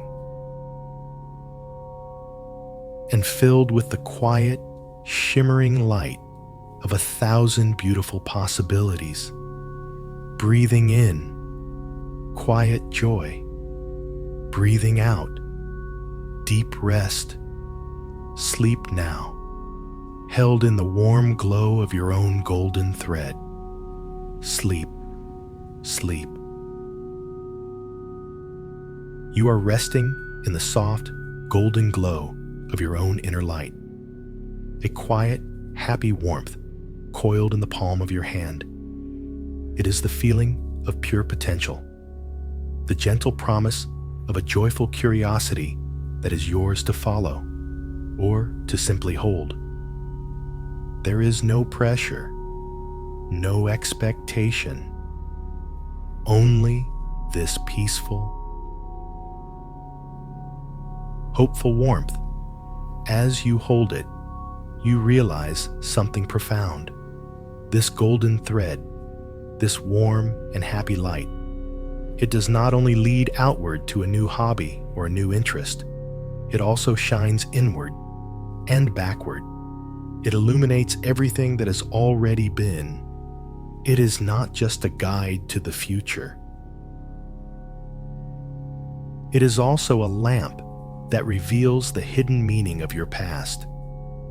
Let the coiled thread in your palm begin to glow a little brighter, its light expanding, filling the quiet cottage of your being. And as it does, it shines upon the souvenirs you have placed around the room, the seashell, the pressed flower, the child's drawing. In this new golden light, you see that they are not just mementos of moments that are gone.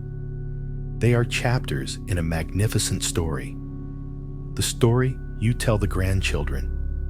Now, this does not necessarily mean a literal grandchild. Think of the grandchild as any soul, young or old, who comes to sit by your fire. It is the part of the world that is still seeking, still learning, still in need of warmth and wisdom. For so long, you thought meaning came from doing, from building the house, from tending the garden, from navigating the long road. You thought your purpose was to write the story. But now, in this quiet, golden light, you are beginning to understand a deeper truth. The meaning is not in the writing of the story. The meaning is the story itself. Your life, exactly as you have lived it, is a deep and profound source of purpose. You have lived such a rich and beautiful story, filled with adventure and love and heartbreak and resilience. It is an epic tale, more grand than any book on a shelf. Feel the truth of this. Your life has been a masterpiece. The world tells you that a story is only valuable when it is being told. But you know better.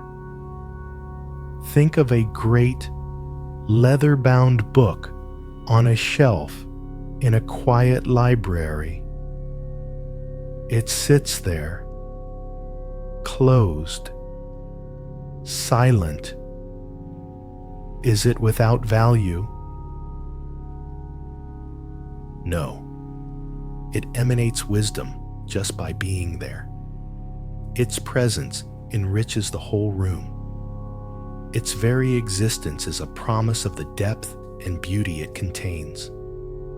You are that book. You do not need to be open and read from cover to cover to have purpose. Your very presence, filled with the resonance of all the chapters you have lived, is a gift.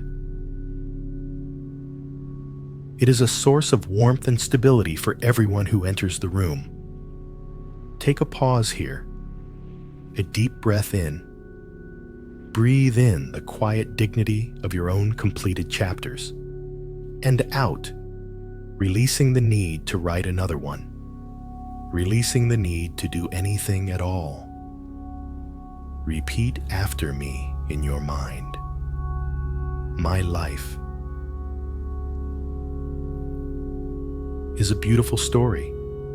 My presence is my gift. The golden thread of light continues to expand, and it begins to shine out from you, not as a searchlight seeking a target, but as the gentle, steady glow of a hearth fire on a cold night. Imagine that grandchild now, that seeking soul. They do not come to you asking for a lecture or a list of your accomplishments or a dramatic retelling of your adventures. They come for something much simpler. They come to sit by your fire. They are cold and a little lost, and your presence, the simple, steady warmth that radiates from a life fully lived, is all they need. You don't have to say a word. You don't have to give advice. You just have to be. And your warmth, the warmth of your story, does the work. It thaws their cold hands. It brings a sense of safety to their anxious heart. It gives them a moment of peace in which they can hear the whispers of their own heart. You are such a wise soul to understand that the greatest gift you can give another is the gift of your own peaceful presence. This is a new kind of purpose, isn't it? It is a purpose not of striving, but of being. A purpose not of action, but of radiation.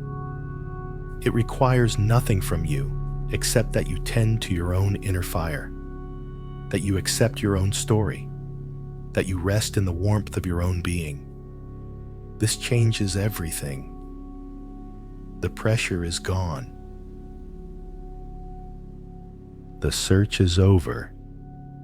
You have already found what you were looking for, because you are what you were looking for. You are a source of meaning simply by existing. Let's change the image now, but not the feeling. Imagine you are no longer the hearth. You are a lighthouse. You are standing on a rocky shore, solid, grounded. Your foundation goes deep into the earth, built from all the stones of your experience, the heavy ones and the precious ones. You are unshakable. Inside, you is a powerful bright lamp, your soul, your story, your accumulated wisdom. The sun has set, and the world of the sea is dark. Ships are out there, navigating the deep waters. Some are confident in their course. Some are lost. Some are afraid of the unseen rocks. And you begin to shine. Not with effort. It is your nature.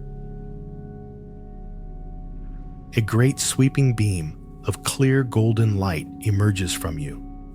It sweeps across the dark water in a slow, steady, repeating rhythm.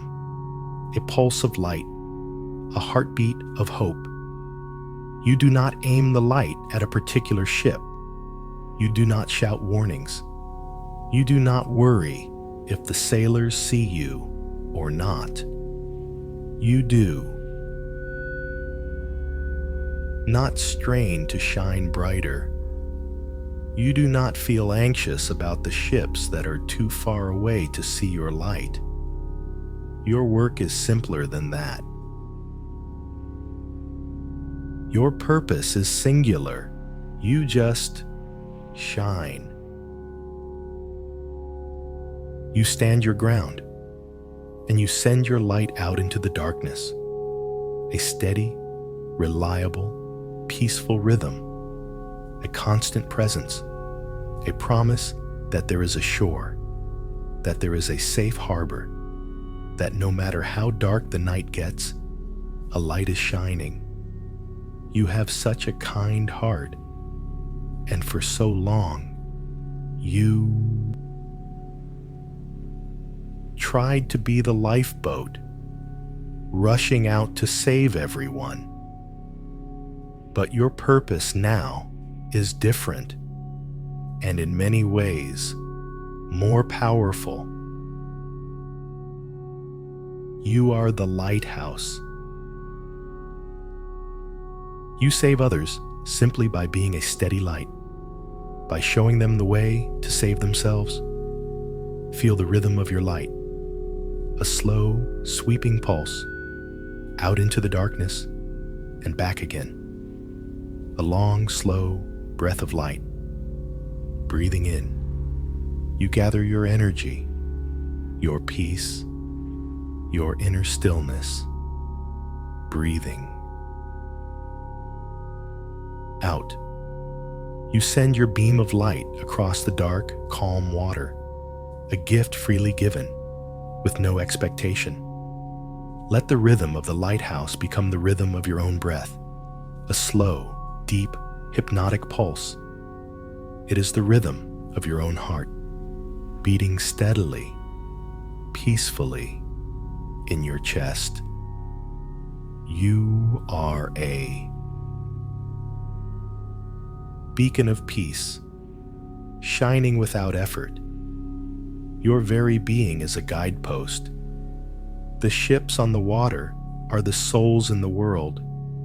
Your children, your friends, strangers, they see your light, perhaps not even consciously, but they register it.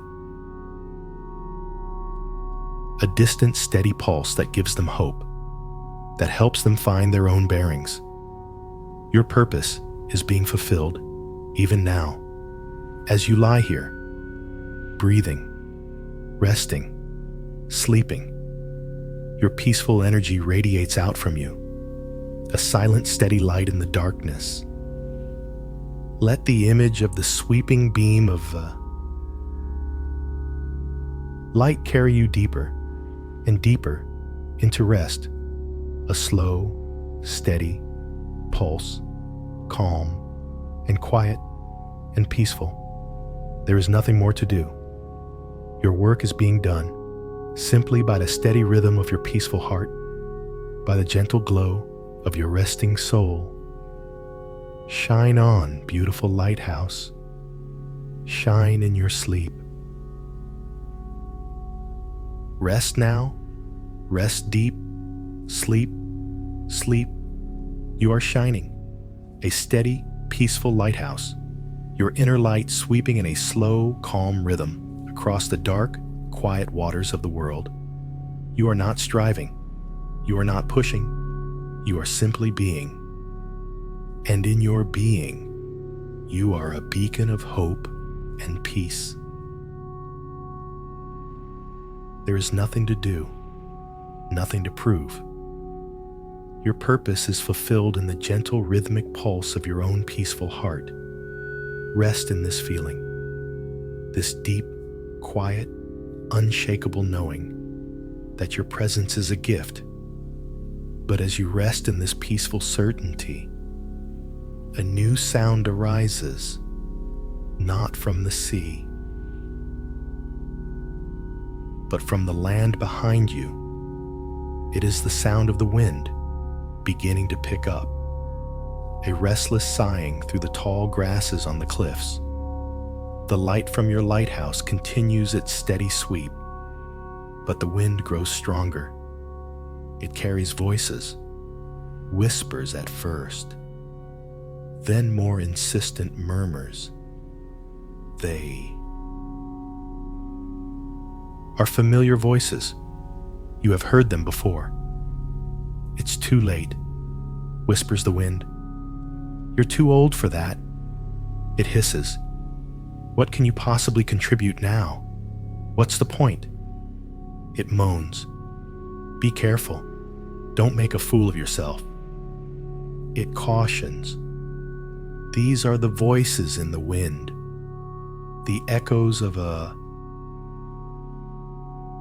world that does not understand the quiet power of a lighthouse, the whispers of your own inner critic that has learned to speak the language of fear, the subtle chill of societal myths about aging that can seep into the warmest of hearts. For a moment, you might feel a flicker of the old reaction, a desire to dim your light, to hide from the wind, to believe the voices. But not tonight. Tonight, we will do something different. You have lived through and understood so much in this life. You are not a fragile sapling to be swayed by every gust of wind. You are a wise old tree. Your roots go deep into the earth of your experience. Your trunk is thick with resilience, and your branches know how to bend without breaking. Let's stand as that tree now. Feel your roots deep in the ground. Feel your strength, and let the wind blow. Let us simply listen to what it has to say, not as truth, but as the passing sound of weather. The loudest voice, the one that sounds so much like your own, is the inner critic. For years, this voice may have been a harsh taskmaster, pushing you, judging you, trying to keep you safe by keeping you small. Let's not fight this voice. Let's befriend it. Imagine that this critical voice belongs to a small, nervous guardian who lives inside you, a little being whose only job, for decades, has been to protect you from failure, from ridicule, from pain. It has done this job with fierce, misguided love, by shouting warnings, by pointing out every flaw, by reminding you of every past mistake. Invite this little guardian to come and sit with you now, inside the warm, safe base of the lighthouse, out of the wind. See it clearly in your mind. Perhaps it looks like a small, anxious version of your younger self, clutching its fears like a tattered blanket. Gently, ask it, I hear you. I hear your worries. What are you so afraid of? Listen for the answer. Is it afraid you will be hurt? Is it afraid you will be seen as foolish? Is it afraid you will be forgotten? Whatever the fear is, acknowledge it with kindness. Say to this little guardian in your heart, thank you. Thank you for working so hard to protect me for all these years. I see how much you care, but I am safe now. I am strong. I don't need you to shout anymore. Your work is done. You can rest. Imagine putting a warm, soft blanket of compassion around its shoulders and give it a quiet corner by the fire where it can finally fall asleep. You are such a wise soul to know that the fiercest parts of us are often the most frightened, and that compassion is the only thing that can soothe them. With the inner critic resting, the voices in the wind are much fainter now. They are just the mindless whispers of the outside world, the old, tired myths about age. These myths are like shadows. They seem real, but they have no substance. And the best way to dispel a shadow is to turn on a light, your truth. Let's turn on that light now with a simple, powerful statement of truth. Repeat after me in your mind. My age is a testament to my strength and resilience. Feel the power in that statement. It reframes everything. Every wrinkle is a line from a chapter of a magnificent story. Every silver hair is a filament of light, of wisdom. You are not fading. You are becoming more luminous. Let's add another. Repeat silently. I am worthy of all the good things life has to offer, just as I am. Your worth is not tied to your productivity, your role, or your youth. It is inherent. It is absolute. It has been with you since the moment you were born, and it has only deepened with time. Take a deep breath in and breathe in the deep, unshakable truth of your own worth. And breathe out, blowing away the dusty myths of the wind like chaff. You are a beautiful soul who deserves love, especially from yourself.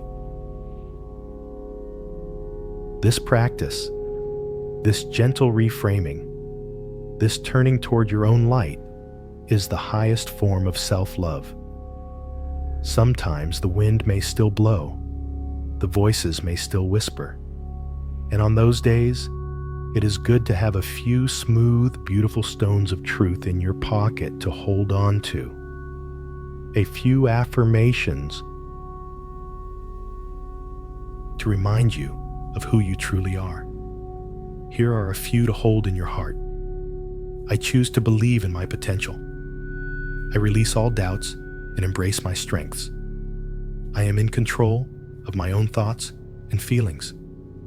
I forgive myself, and I move forward with grace. I am enough, and I have always been enough. You don't have to shout them against the wind. Just whisper them to yourself. Let their truth be a warm current that keeps your inner fire glowing brightly. You have lived through and understood so much. You know that you cannot stop the wind from blowing, but you can choose not to let it put out. Your light.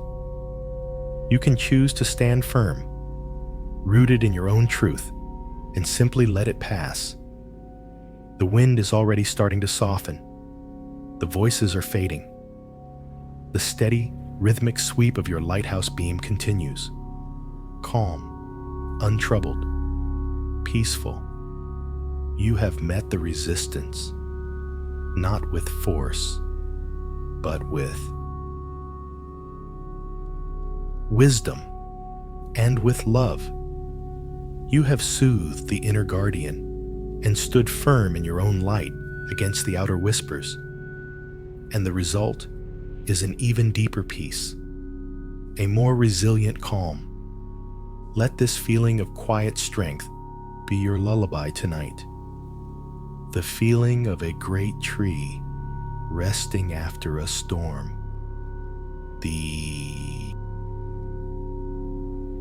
feeling of a lighthouse shining calmly in a clearing air. You are safe. You are strong. You are at peace. Breathing in, quiet strength. Breathing out, deep calm. Sleep now, wise one. Rest in the shelter of your own unshakable being. Rest now. Sleep, sleep. The wind has softened to a whisper. The inner and outer storms have passed, and you stand as the lighthouse, a beacon of quiet, steady peace. Your light shines, untroubled, across the calm waters. This peace is deep and resilient, born not of struggle, but of a wise and loving acceptance of your own truth. You are a source of light simply by being. But as you rest in this newfound strength, another feeling begins to surface. It is not a resistance from without, but a message from within. It is the tiredness of the traveler. Your body, this faithful companion that has carried you through a lifetime of sun and storm, is beginning to speak a new language. It is a language of sighs, of heaviness, of a deep and profound need for rest. This is not the tiredness of despair or surrender.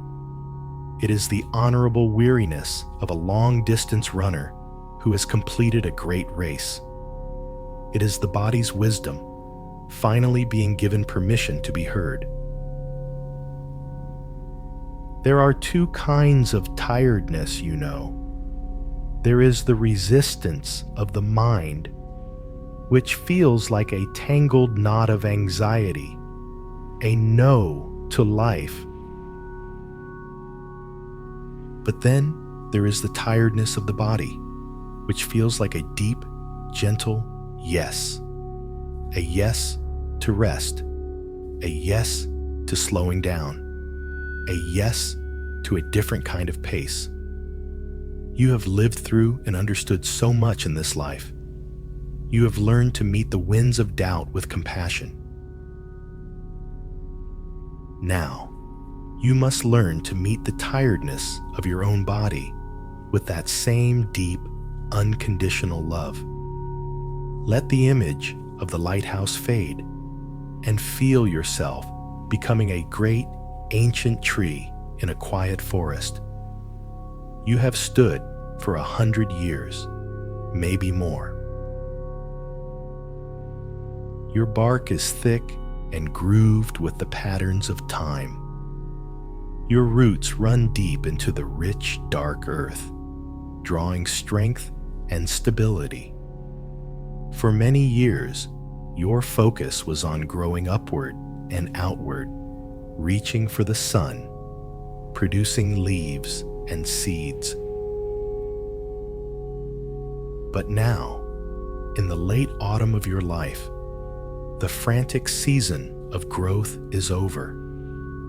The sap is beginning to retreat from the leaves and branches, drawing back down into the trunk, back down into the roots. This is not death. This is wisdom. This is the tree gathering its life force, conserving its energy, preparing for the deep and necessary rest of winter. You are this tree. The tiredness you feel is your life force wisely drawing inward, away from the endless doing of the outer world, and back toward your own core. It is a call to nourish your roots, not your leaves. Take a deep breath in and imagine you are drawing strength up from the deep earth. from the quiet darkness beneath your feet. And as you breathe out, feel your energy settling, grounding, becoming more solid and still. You are such a wise person to understand this. The world tells you to fight tiredness, to push through it, to stay productive and active at all costs. But you know that this is the wisdom of the sapling, not the wisdom of the ancient tree. Your strength now lies not in how much you can do, but in how deeply you can rest. Repeat after me in your mind. I honor my body's wisdom. I give myself permission to rest without guilt. What does it mean to honor this tiredness? It means letting go of the inner taskmaster who says you should be doing more. It means looking at your day and asking, not, what can I achieve? But how can I be kind to my body today? It might mean choosing to sit and watch the clouds instead of cleaning the house. It might mean taking a nap in the afternoon sun like a contented cat. It might mean saying no to an invitation that feels more like an obligation than a joy. Each time you make one of these small, kind choices, you are honoring the traveler. You are telling your body, I hear you. I am listening. Your needs matter. You are a beautiful soul who deserves this kindness. For decades, you have poured your energy out into the world. Now, it is time to let the world pour its peace back into you. Think of a river in late summer. It flows more slowly, more gently than it did in the rushing spring floods. It is not a lesser river. In its slow-moving state, the water becomes clearer. You can see all the way to the smooth stones on the bottom. The sunlight warms it more deeply. It is a river that invites rest, a river that nourishes the land around it with its calm, steady presence. This is the river you are becoming. The frantic rush is over, and in your slowness, a new kind of beauty and power is revealed. The power of clarity, the power of warmth, the power of deep, nourishing peace. Take a pause here, a deep breath in, and as you breathe out, let go of any guilt or shame you might feel about being tired. It is not a failure. It is a graduation. You have graduated from the school of endless striving. Tell yourself quietly, my slowness is a sign of wisdom. My rest is a source of strength. Feel your body now, lying here, heavy and supported. Your physical tiredness is a gateway to a deeper kind of rest. It is a signal to the mind that it can finally let go, that it doesn't have to be in charge anymore. Let the feeling of your heavy limbs be a comfort. It is the feeling of being grounded, connected to the earth. It is the feeling of your roots sinking deep into the soil. Let the slowing of your breath be a lullaby. Each exhale carries you a little further away from the world of doing and a little deeper into the world of being. You have lived through and understood so much in this life. You understand that this is not giving up. This is a sacred surrender. A surrender to the natural cycles of energy, of rest and renewal. You are aligning yourself with the rhythm of the tides, the phases of the moon, the turning of the seasons. You are coming home to the wisdom of nature itself. Let that wisdom hold you now. Let it cradle you in its ancient knowing arms. Let it whisper to you that rest is not empty. Rest is full. It is full of healing, full of quiet integration, full of the silent, miraculous work of renewal. Your journey has been long, and you have been a magnificent traveler. But now you have arrived at a beautiful, sun-drenched meadow, and you can finally set down your bag and lie down in the soft grass, breathing in deep, healing rest. Breathing out, I let go completely. Sleep now, wise traveler. Sleep the deep, nourishing sleep of one who has finally come home. Rest now. Sleep. Sleep. You are resting in a deep and profound peace. The tiredness of the traveler has been honored. Your body's wisdom has been heard, and you have given yourself the sacred gift of rest without guilt. You are like the ancient tree, your energy drawn inward, nourishing your roots in the dark, quiet earth. You are like the slow, clear river, flowing gently, peacefully. Your purpose found not in rushing, but in a calm and steady presence. This is a new kind of strength, a strength born of surrender, a power that grows in silence. And as you rest here, in this quiet meadow of acceptance, a new scene begins to gently form in your mind's eye. You are standing at the edge of a great field at harvest time. On one side, to your left, is a vast golden ocean of wheat, stretching as far as the eye can see.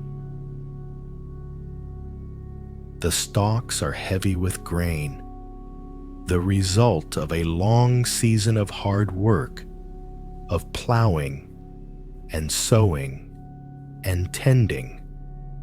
This is the harvest of the world.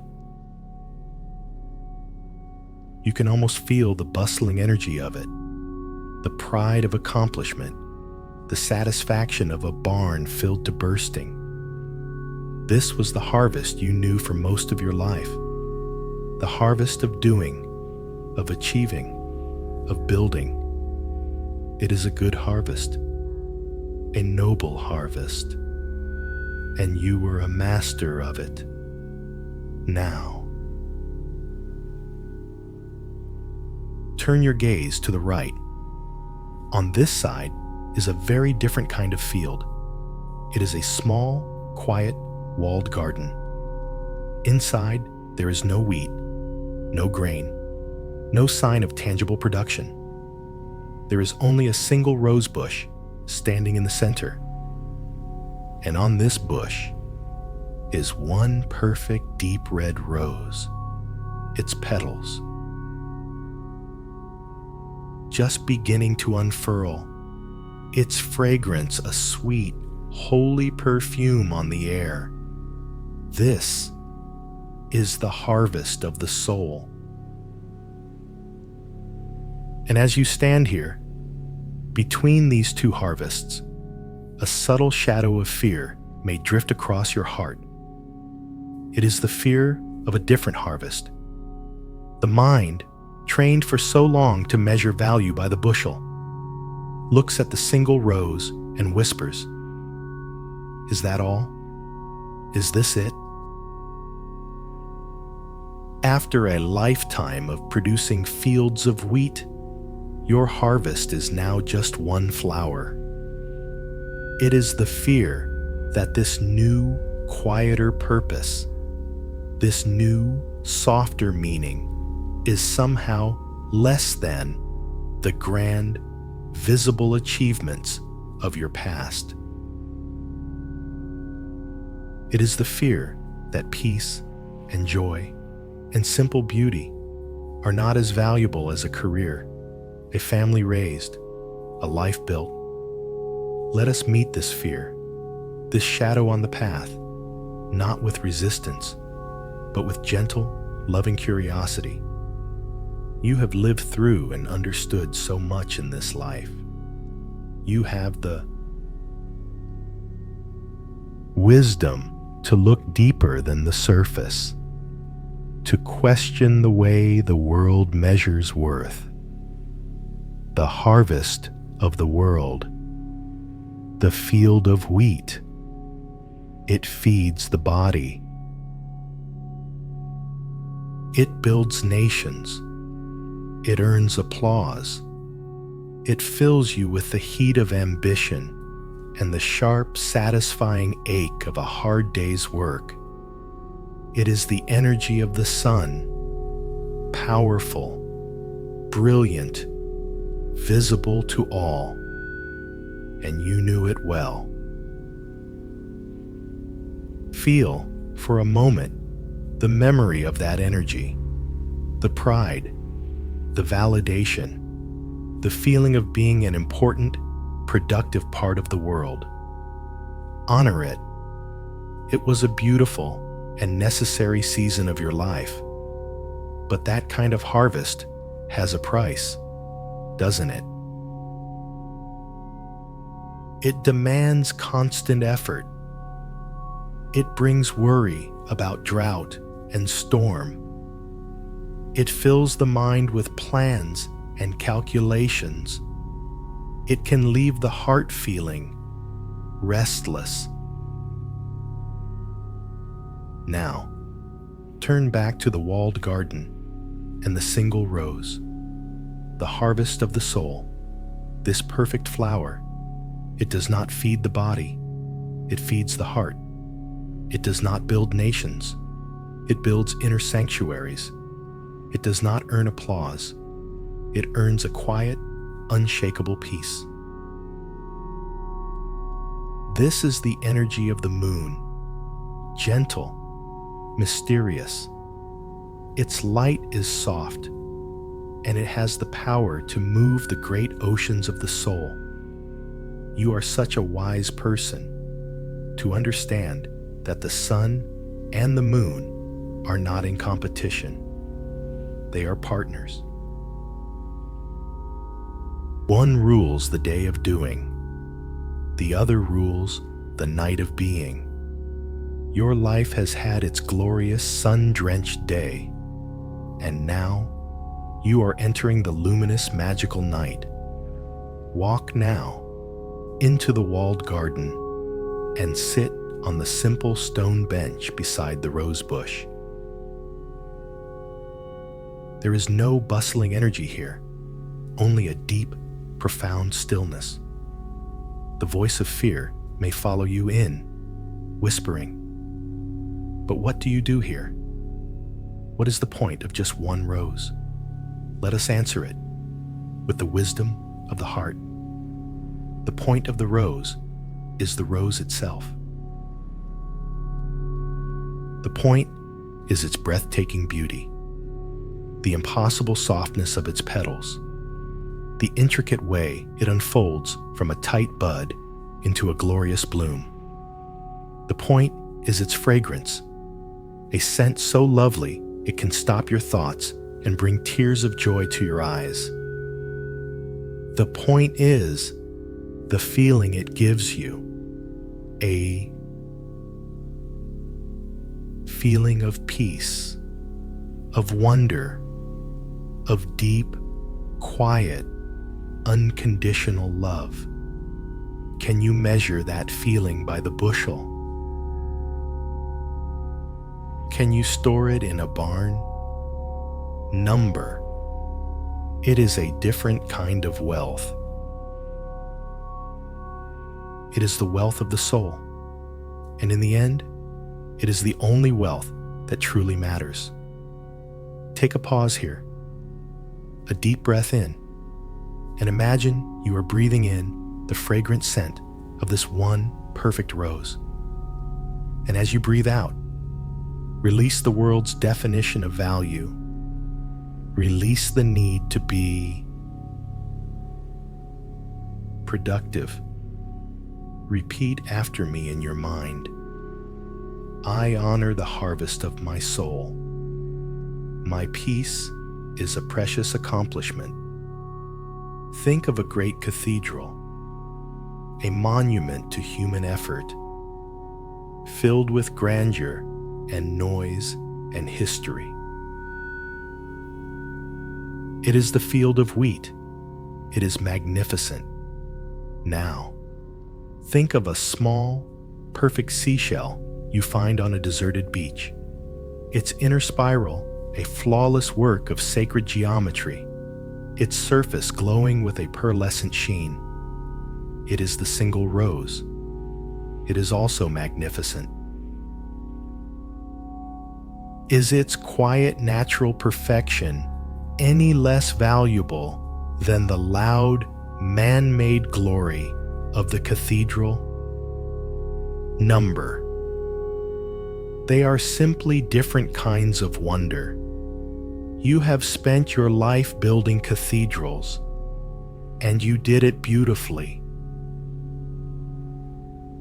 Now, you have the freedom and the wisdom to spend your days appreciating seashells and to know, deep in your bones, that this is an equally sacred task. You are a beautiful soul who deserves to experience this quiet, profound beauty without the pressure to produce anything from it. The high appreciation is the purpose. The fear of a different harvest is the fear that being is not as important as doing. But look at the world around you. The mountain does not do anything, yet its silent, majestic presence inspires awe and gives perspective to all who see it. The deep, still lake does not do anything, yet it perfectly reflects the vastness of the sky and offers a place of quiet contemplation and peace. You have been the rushing river that carves canyons. Now, you are becoming the deep, still lake that reflects the heavens. Your new purpose is one of quiet reflection, of profound presence, a presence that allows others to see the sky in you. Tell yourself quietly, I find value in being, not just in doing. So what is this harvest of the soul in real terms? It is the feeling of pure, selfless joy you feel when you see the first ray of a new dawn.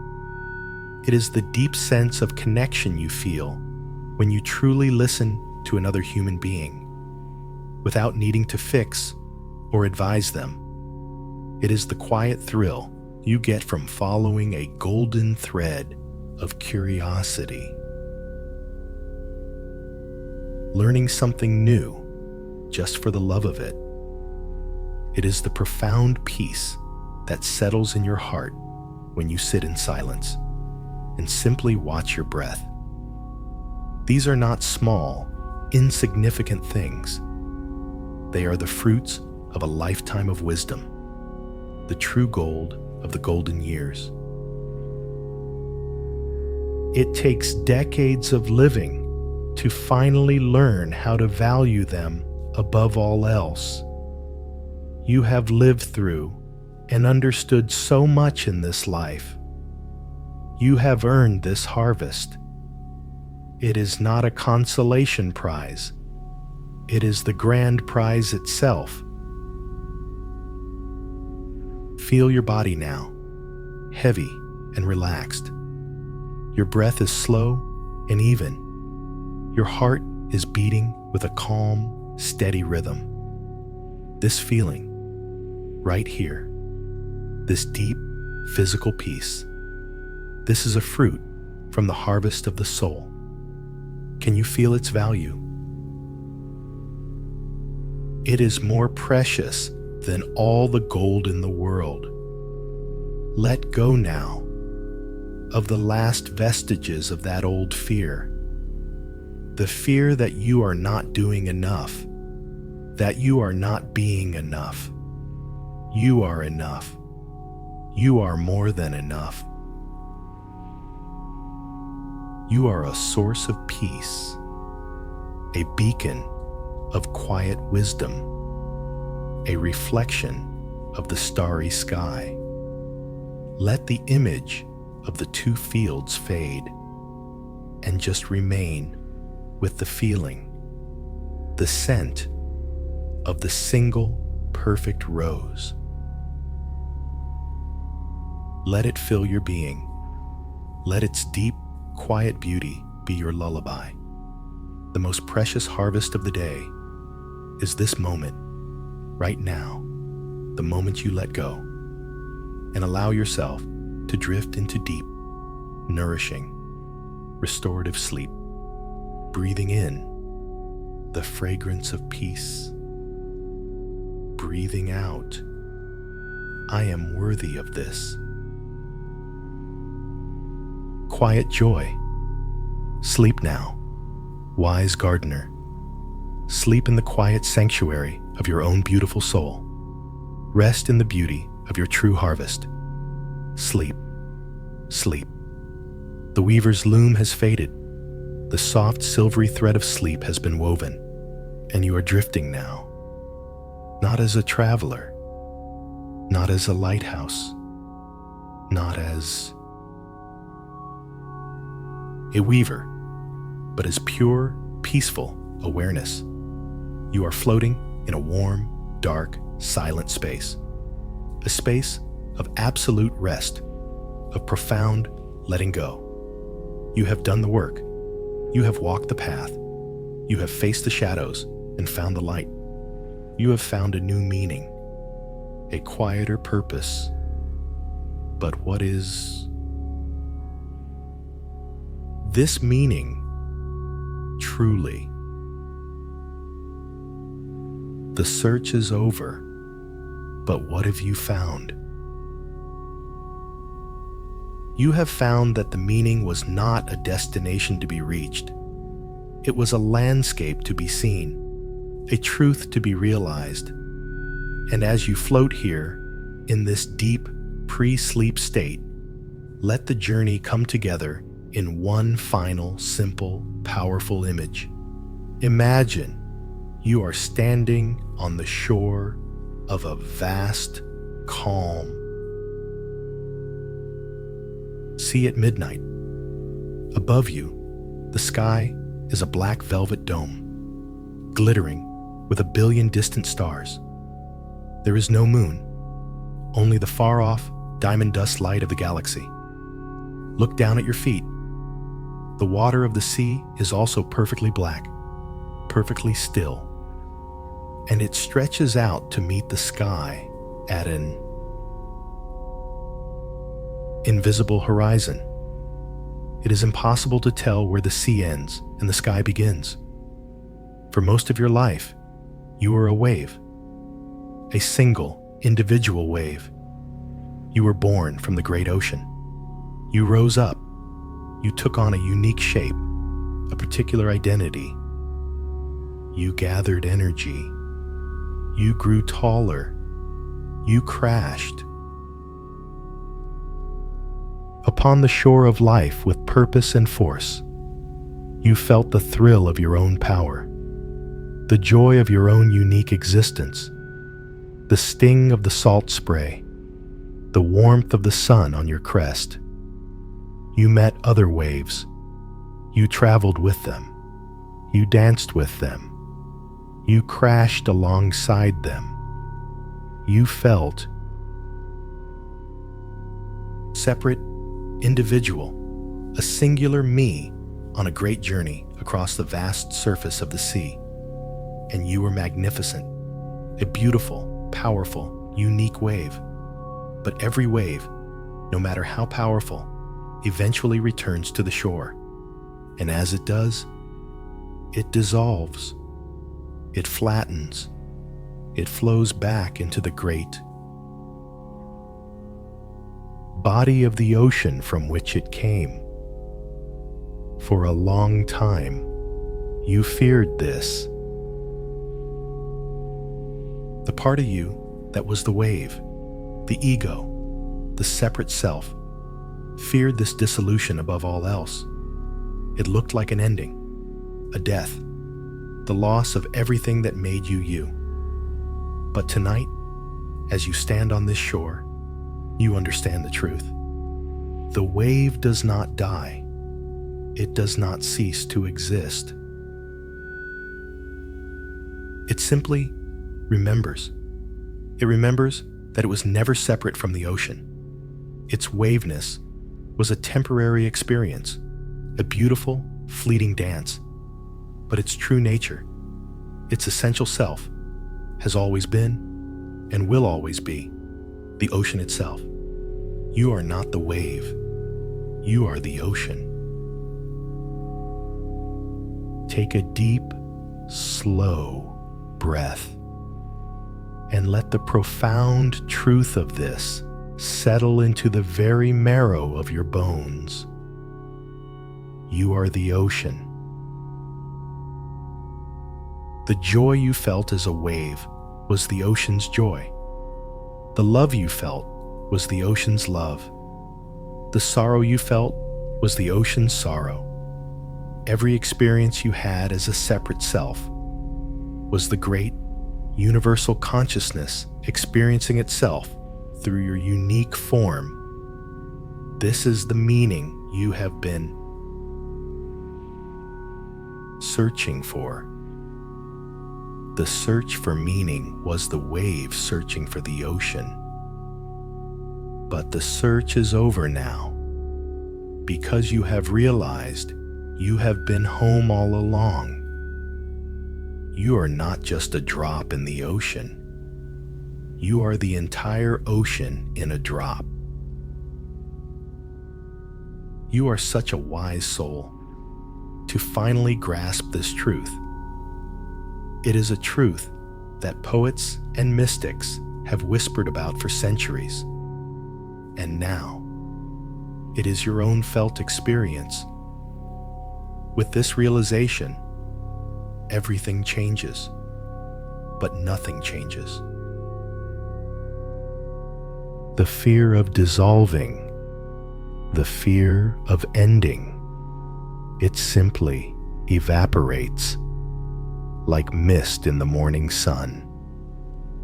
How can the ocean fear returning to itself? The memories of your life, your wave story, are still precious. They are beautiful patterns on the surface of the water, ripples that tell a unique tale, but you are no longer identified with them. You are the deep, silent, unchanging water that underlies all the ripples. The new quiet purpose you have found, the path of the seashell appreciator, the lighthouse keeper, the weaver. This is the ocean at play. It is the great stillness expressing itself in gentle, beautiful, joyful ways, not out of need, but out of love for the dance of form. You are a beautiful soul who deserves this ultimate peace, the peace that comes from knowing who you truly are. beyond name, beyond form, beyond the story of your life. Stand here now and look out at the water and up at the sky and realize there is no difference. The water is reflecting the stars so perfectly that you feel as if you are floating in space. You are the stars, and you are the deep. Repeat after me in your mind. I am the ocean. I am the stillness. I am peace. There is no more search. There is no more striving. The journey from finding meaning to being meaning is complete. You are meaning itself. You are peace itself. You are love itself. This deep, quiet pool of your own being is the ultimate destination. It has been waiting for you, patiently, through all the storms and all the travels of the wave. Rest here now, in this deep, quiet pool. Let its stillness permeate every cell of your being. The water is warm. It is safe. It is you. Let it hold you. Let it rock you gently as you let go of the last remnants of the separate self and dissolve into the boundless, peaceful, starry ocean of your true nature. Your breath is barely a whisper now. Your body is completely at rest. Your mind is silent. You are pure being, resting in itself. This is the gateway to the most profound sleep, a sleep that is not an escape, but a homecoming, a return to the source, a dissolving into the great, quiet, loving whole. Drift now, boundless ocean. Drift into the silent, dreamless peace. Sleep, sleep, sleep. You are the ocean, resting in your own boundless, silent, starry depths. The search is over. The meaning you sought was never a destination, but a recognition of your own true nature. You are peace. You are stillness. You are the gentle, loving awareness in which all of life unfolds. You have arrived by realizing you were always here and here in this final, sacred, and deeply quiet space. We can let all the images go. The house with its quiet echoes, the garden with its resting flowers, the lighthouse shining in the dark, the loom with its magnificent tapestry, even the ocean itself. These were all beautiful rafts, skillful vessels that carried us across the river of unknowing. But we are on the far shore now, a shore of deep, silent peace, and we can release the rafts with love and gratitude. They have served their purpose. They have brought you home. Here, on this shore, there are no more stories, no more journeys, no more lessons to be learned. Here, there is only this slow, gentle, rising and falling of your breath, this deep, quiet warmth that radiates from the center of your chest, this feeling of profound heaviness as your body surrenders its weight completely to the support beneath it.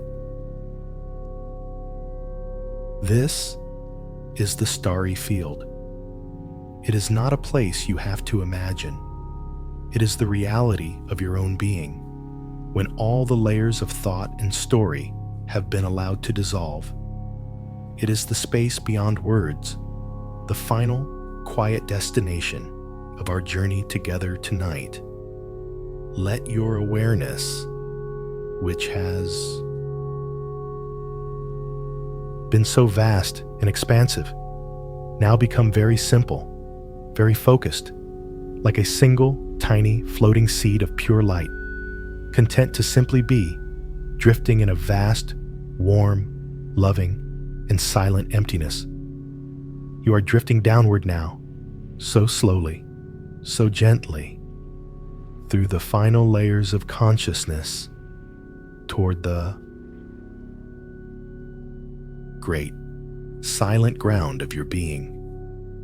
The first layer is a field of soft, white, puffy clouds. These are the last remnants of your waking thoughts, the final echoes of the day's concerns, the faint outlines of the images we have explored. Do not push them away. Do not try to grasp them. Simply drift through them. Feel how soft they are, how they have no substance at all. They part before you without any effort, like gentle morning mist. And as you pass through them, you leave only clear, quiet stillness behind. Down, down, into the clear, quiet stillness. The air becomes clearer now, and you find yourself drifting through a space that is the color of a perfect cloudless twilight, a deep, calming, luminous indigo. This is the layer of your emotions. But here, in this deep state of peace, your emotions are not turbulent waves. They are a vast, still, silent lake, a deep pool of perfect, glassy calm. Drift down through this peaceful, silent water. Feel its cool, cleansing power as it washes away any lingering traces of unspoken sadness, or quiet anxieties, or even the excitement of your discoveries. It washes everything clean, leaving only a profound sense of emotional balance, a deep, unshakable equanimity. You are so very peaceful now. Your mind is clear and quiet. Your heart is calm and still. You are ready to go deeper. Down, down. You continue to drift, ever so slowly, floating like a single feather into an even deeper layer of your being.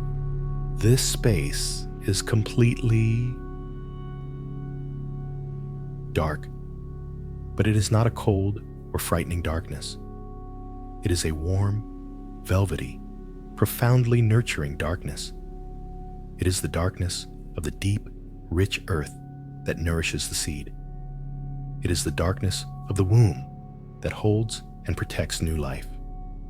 It is the darkness of the night sky in the deepest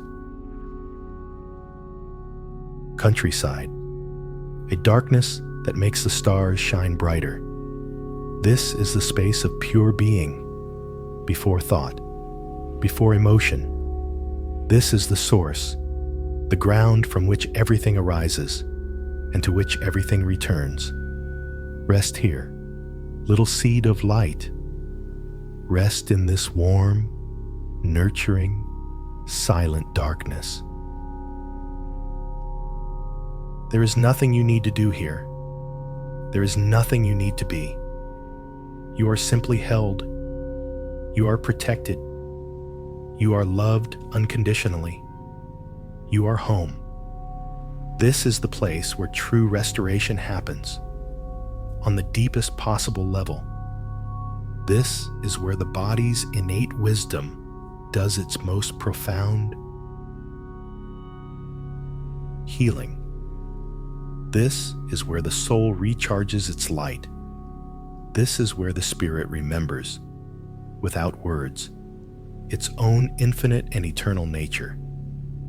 You have done nothing to earn this state. You cannot achieve it through effort. It is a gift of grace, a natural inheritance that is revealed to all beings who are willing to become this quiet, this still, this open. Your breathing is so slow now, so shallow. You may barely notice it at all. It is like the gentle rise and fall of a tide on a distant moon. It is the breath of the universe, breathing you. Do not try to control it. Just allow it to be. Your heart is beating with a slow, powerful, steady rhythm. It is the rhythm of the deep earth, the turning of the seasons, the silent spinning of the galaxies. You are in perfect harmony with the pulse of all of existence. You are dissolving now, not into nothingness, but into everythingness. The tiny point of light that you have been holding as you begins to expand, its edges softening, becoming less defined, blurring into the warm, loving darkness that surrounds you. Let go now. Let go of the last little effort of holding yourself together. Let go of the very idea of you as something separate from this piece. Let go of the name you carry. Let go of I, and just be. Be the darkness. Be the silence. Be the warmth. Be the peace. There are no more words now, for we have gone beyond their reach.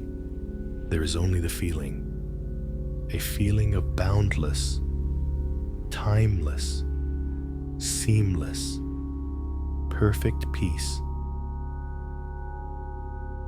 You are drifting now in a great, silent, starry field, a single point of light that has merged with a billion others, all part of the same great, silent, loving, and intelligent whole.